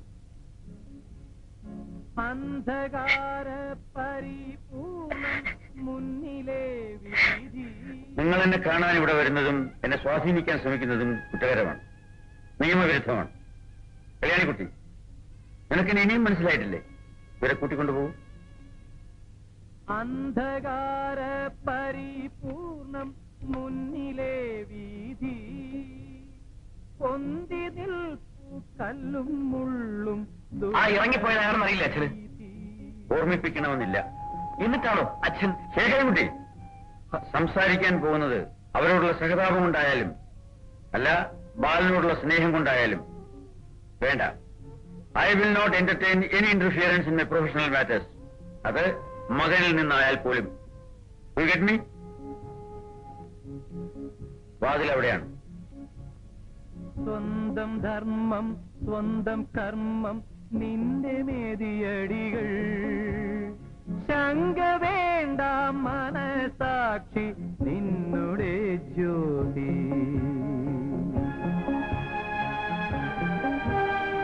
മനസ്സിലുള്ള വിഷമങ്ങൾ ആരോടെങ്കിലും തുറന്നു പറഞ്ഞാൽ അതൊരാശ്വാസം. അതും ബാലനോടാവും. എനിക്ക് ബാലനും സോമവും ഒരുപോലെ. സ്വന്തം ധർമ്മം സ്വന്തം കർമ്മം നിന്റെ മേതിയടികൾ, ശങ്ക വേണ്ട മനസാക്ഷി നിന്നുടെ ജ്യോതി.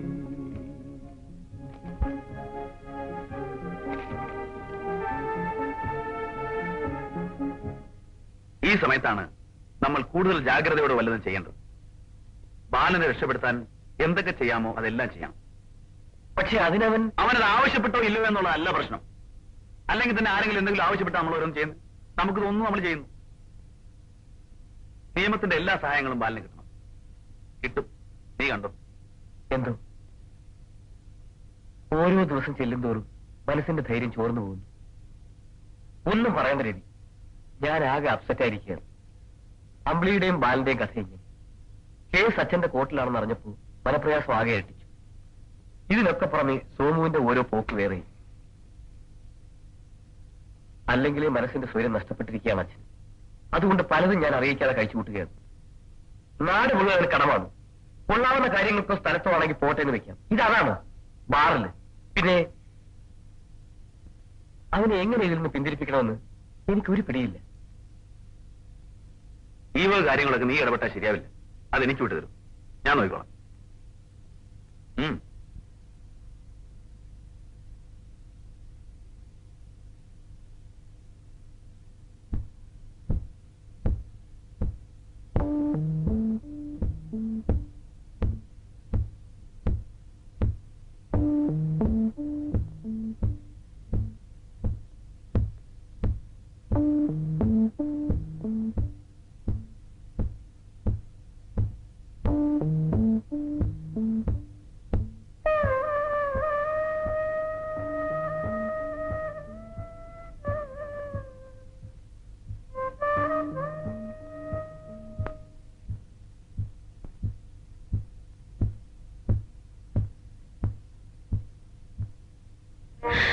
അയ്യോ, എന്റെ മോന്റെ വിധി പറഞ്ഞിട്ടുണ്ടാവുമല്ലേ മോളെ?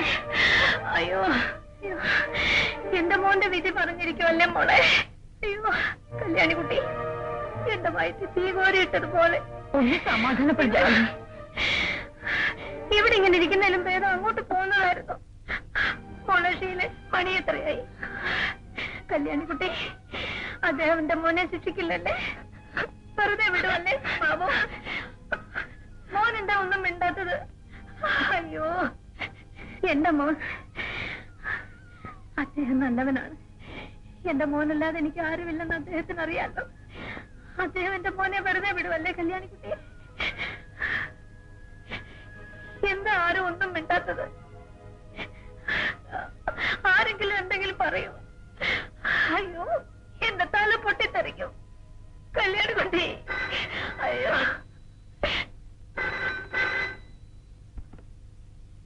ഹലോ, അത് ഷീലയാണ്. എന്തായി ചേട്ടാ?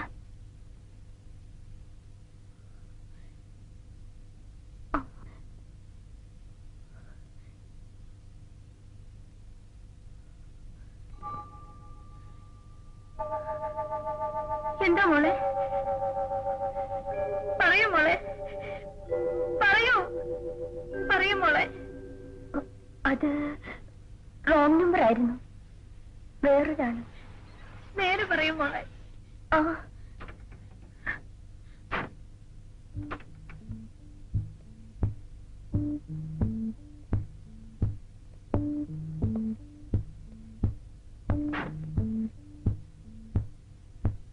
സാറേ, എന്റെ മോനെ വെറുതെ വിട്ടോ സാറേ.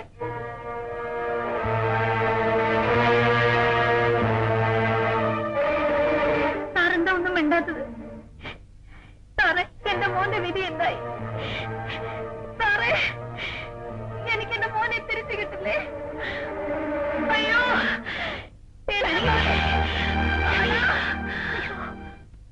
ബാലനോട് അച്ഛന് സ്നേഹമില്ലെന്നാണോ നീ കരുതിയത്? അവന് കൊലക്കയർ വിധിക്കുമ്പോ ആ മനസ്സ് എന്തുമാത്രം വേദനിച്ചിട്ടുണ്ടാവും. സെന്റിമെന്റ്സിന്റെ മുമ്പിൽ ഒരു ന്യായാധിപൻ ഒരിക്കലും തലകുനിച്ചൂടാ. നീ അച്ഛനെ കുറ്റപ്പെടുത്തരുത്. ഇനി നമുക്ക് നമ്മുടെ ധർമ്മം നോക്കാം. ഗണേശയ്യല്ലേ ഇവിടുത്തെ ഏറ്റവും വലിയ വക്കീല്. അപ്പീലിന് നമുക്ക് അങ്ങനെ ഏർപ്പാട് ചെയ്യാം. വേണ്ടി വന്ന സുപ്രീം കോടതി വരെ പോവാം.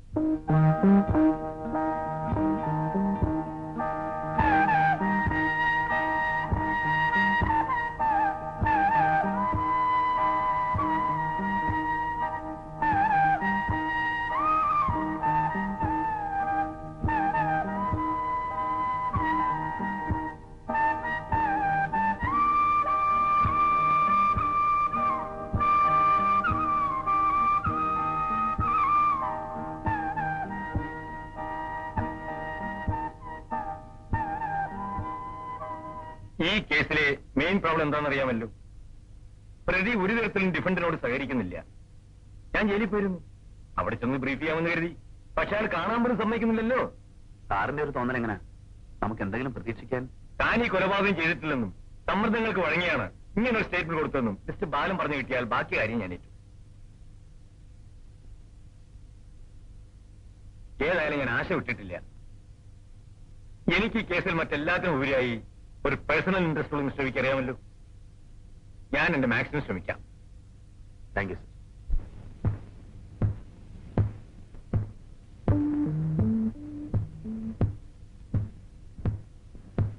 പ്ലീസ്, ഈശ്വരനെ ഓർത്ത് ഞാൻ പറയുന്നത് ഇപ്പോഴെങ്കിലും നീ ഒന്ന് അനുസരിക്കും. ഒരു വാക്ക് നീ പറഞ്ഞാൽ മതി. നീ അല്ല ഇത് ചെയ്തതെന്ന് പറയൂ പല.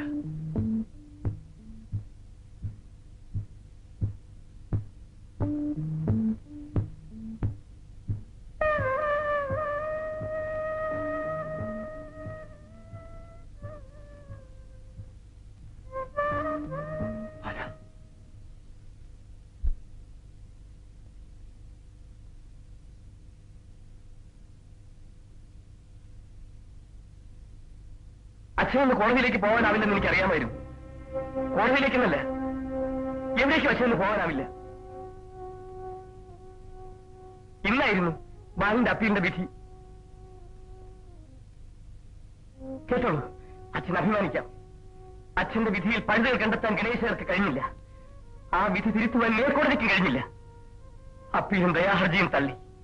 ബാലന്റെ വധശിക്ഷ ശരിവെച്ചു. പോലെ തൃപ്തിയായില്ലേ അച്ഛന്?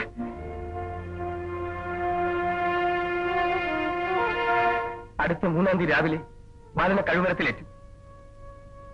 അച്ഛന്റെ നീതിബോധത്തെക്കുറിച്ച് എനിക്ക് ബഹുമാനമായിരുന്നു. പക്ഷേ ഇന്ന് മനുഷ്യനെയും മനസ്സിനെയും കാണാൻ കൂട്ടാക്കാത്ത ആ നീതിബോധമുണ്ടല്ലോ, അതിനോട് എനിക്ക് മതിപ്പില്ല.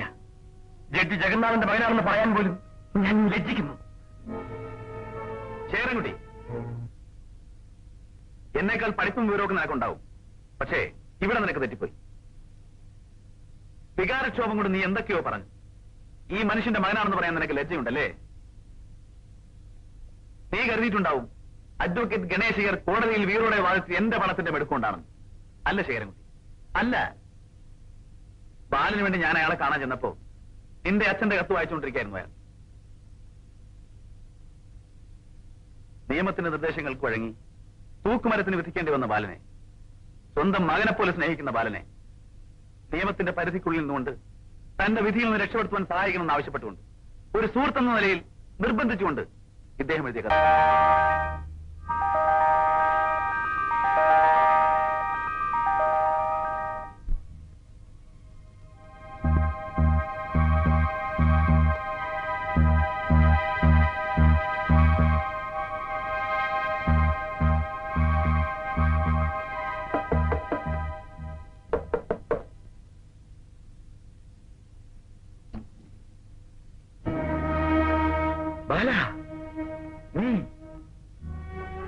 ഞാൻ രക്ഷപ്പെട്ടു സാർ.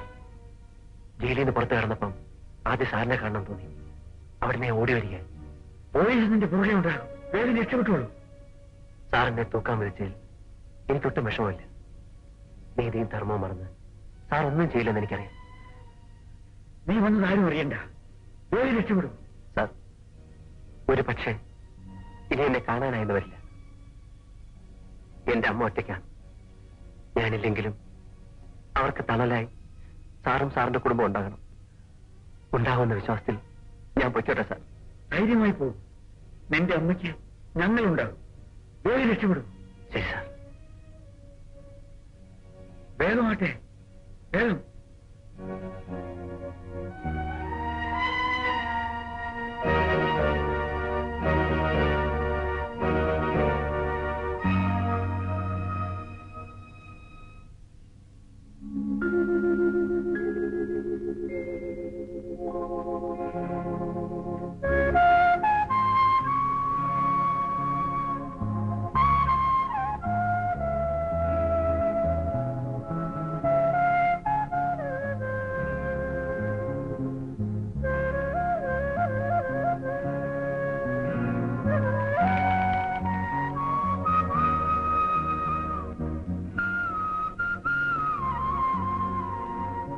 എന്താ ഇന്നിവിടെ ചായയൊന്നുമില്ലേ?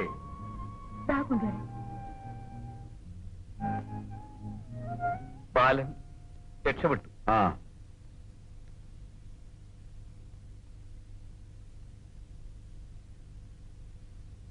കാലത്തെ അത് പറയാനായിട്ട് ഞാൻ വന്നു. ഇന്ന് നല്ല ഉറക്കമായിരുന്നു. കുറെ ദിവസമായില്ലേ ഉറങ്ങിയിട്ട്, അതുകൊണ്ട് വിളിച്ചില്ല. അവന് കഴുകുമരത്തിലേക്ക് പോകേണ്ടി വന്നില്ല. ഇന്നലെ രാത്രി ജയിൽ മുറിയിൽ കിടന്ന് മരിച്ചു. ഹാർട്ട് അറ്റാക്ക് ആയിരുന്നു അത്രേ.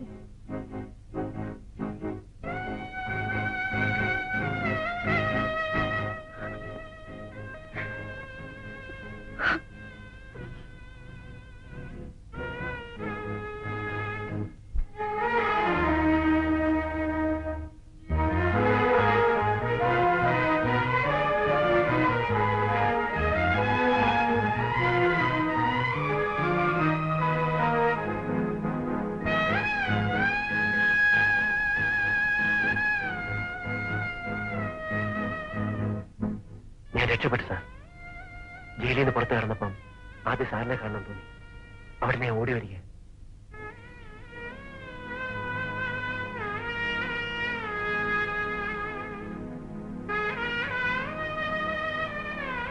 സാർ, ഇനി എന്നെ കാണാനായെന്ന് വരില്ല.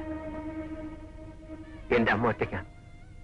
ഞാനില്ലെങ്കിലും അവർക്ക് തണലായി സാറും സാറിന്റെ കുടുംബം ഉണ്ടാകണം. ഉണ്ടാകുമെന്ന വിശ്വാസത്തിൽ ഞാൻ പൊയ്ക്കോട്ടെ സാർ.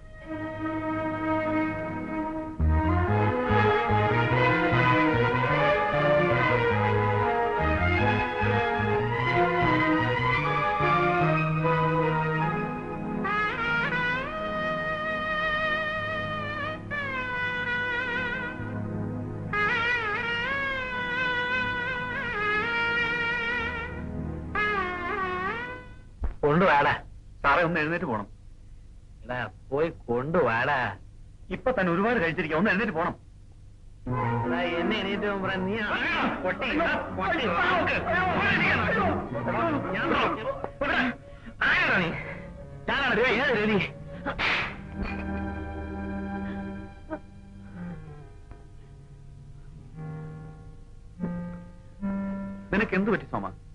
എന്തുണ്ടായി?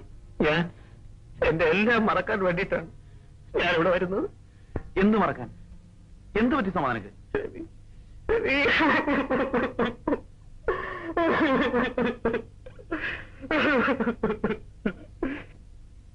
പോയിട്ട് ശരി മോളെ, പോയിട്ട് മോളെ. എന്താ മോനെ? അയ്യോ, എന്തുപറ്റി മോനെ? ഞാൻ പറയാം. മോനെ, എന്തുപറ്റി? അയ്യോ മോനെ, എന്താ രവി? അവനോട് ചോദിക്കുക. ആ പാവൻ ജഡ്ജി സാറിന്റെ പേരും മനസ്സ് നശിപ്പിക്കാൻ ഇങ്ങനെ ഒരുത്തം വന്ന് പിറന്നല്ലോ. ഇങ്ങനെ ഒരു മകനുണ്ടാവാൻ അമ്മ കഴിഞ്ഞ വരുമ്പോ എന്ത് പാവം ചെയ്തു? അമ്മയ്ക്കറിയാം ഞാൻ എവിടെ വിളിച്ചിട്ട് വരുന്നെന്ന്. പറയുന്നു എന്താ രവി? ചോദിച്ചു നോക്കരീനോട്. മോനെ, നിയന്ത്രണം വിട്ടാണ് എന്റെ പോക്കെന്ന് നീ എന്ന് പറഞ്ഞപ്പോഴേ ഞാനിവനെ ശ്രദ്ധിക്കാൻ തുടങ്ങിയതാ. ആരെ കണ്ടാലും ഒഴിഞ്ഞു മാറുക. ഏത് നേരവും ബാറിൽ അല്ലെങ്കിൽ ബീച്ച്, അത് ഒറ്റയ്ക്ക്. താരമായ എന്തോ ഇവന്റെ മനസ്സിലിരുന്ന് എരിയുന്നുണ്ടെന്ന് എനിക്ക് അന്നേ തോന്നി. പക്ഷെ അത് ഇത്രത്തോളം വലിയൊരു പാതകമാവുമെന്ന് ഞാൻ കരുതിയില്ല. എനിക്കത് പറയാൻ വയ്യ, അവൻ തന്നെ പറയട്ടെ.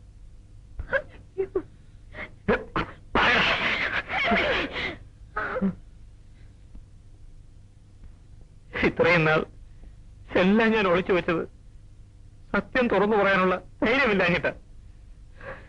ഇനി എനിക്ക് വയ്യ, എല്ലാം ഞാൻ പറയാം. അന്നൊരു ദിവസം ഞാൻ നടക്കാൻ ഇറങ്ങിയപ്പോ അമ്പിളി, അവൾ മാത്രമേ വീട്ടിലുണ്ടായിരുന്നുള്ളൂ.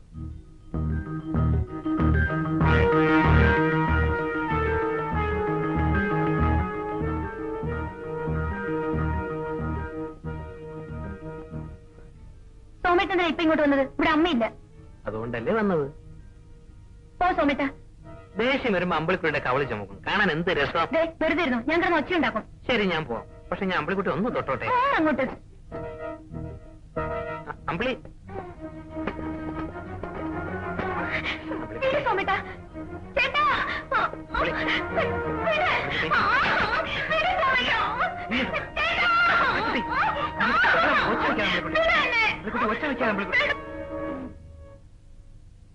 അമ്പിളി, അമ്പിളി.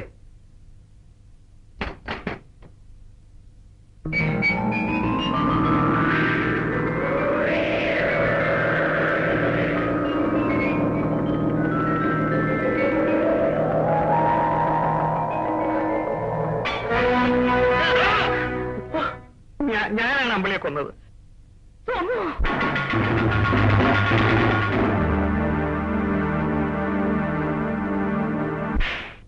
പല ഒന്നും ഞാൻ അറിഞ്ഞുകൊണ്ട് ചെയ്യുന്നതല്ല. എന്നോട് ക്ഷമിക്കും പല. എന്നെ കൊന്നോളൂ പല, എന്നെ കൊന്നോളൂ. പട്ടി നിന്നെ കൊന്ന എനിക്ക് അവളെ തിരിച്ചു കിട്ടോ. പക്ഷേ ബാലൻ, സംഭവിച്ചു പോയ നഷ്ടത്തെക്കാളേറെ സംഭവിക്കാൻ പോകുന്ന നഷ്ടത്തെക്കുറിച്ച് ഓർക്കാൻ അവന് മനസ്സ് വന്നു. ആ നല്ല മനുഷ്യൻ എനിക്ക് ദൈവമുണ്ടോ? അദ്ദേഹം പിന്നെ ജീവിച്ചിരിക്കില്ല. എന്നെക്കാളേറെ ഇവിടെയുള്ളവരുടെ മനസ്സ് അവൻ ഓർത്തു. മറ്റാരും കാണുന്നതിന് മുൻപ് എവിടെയെങ്കിലും ഓടി രക്ഷപ്പെട്ടു കൊള്ളാൻ എന്നോട് അവൻ പറഞ്ഞു. അദ്ദേഹത്തെ ഓർത്ത് നീ പോ.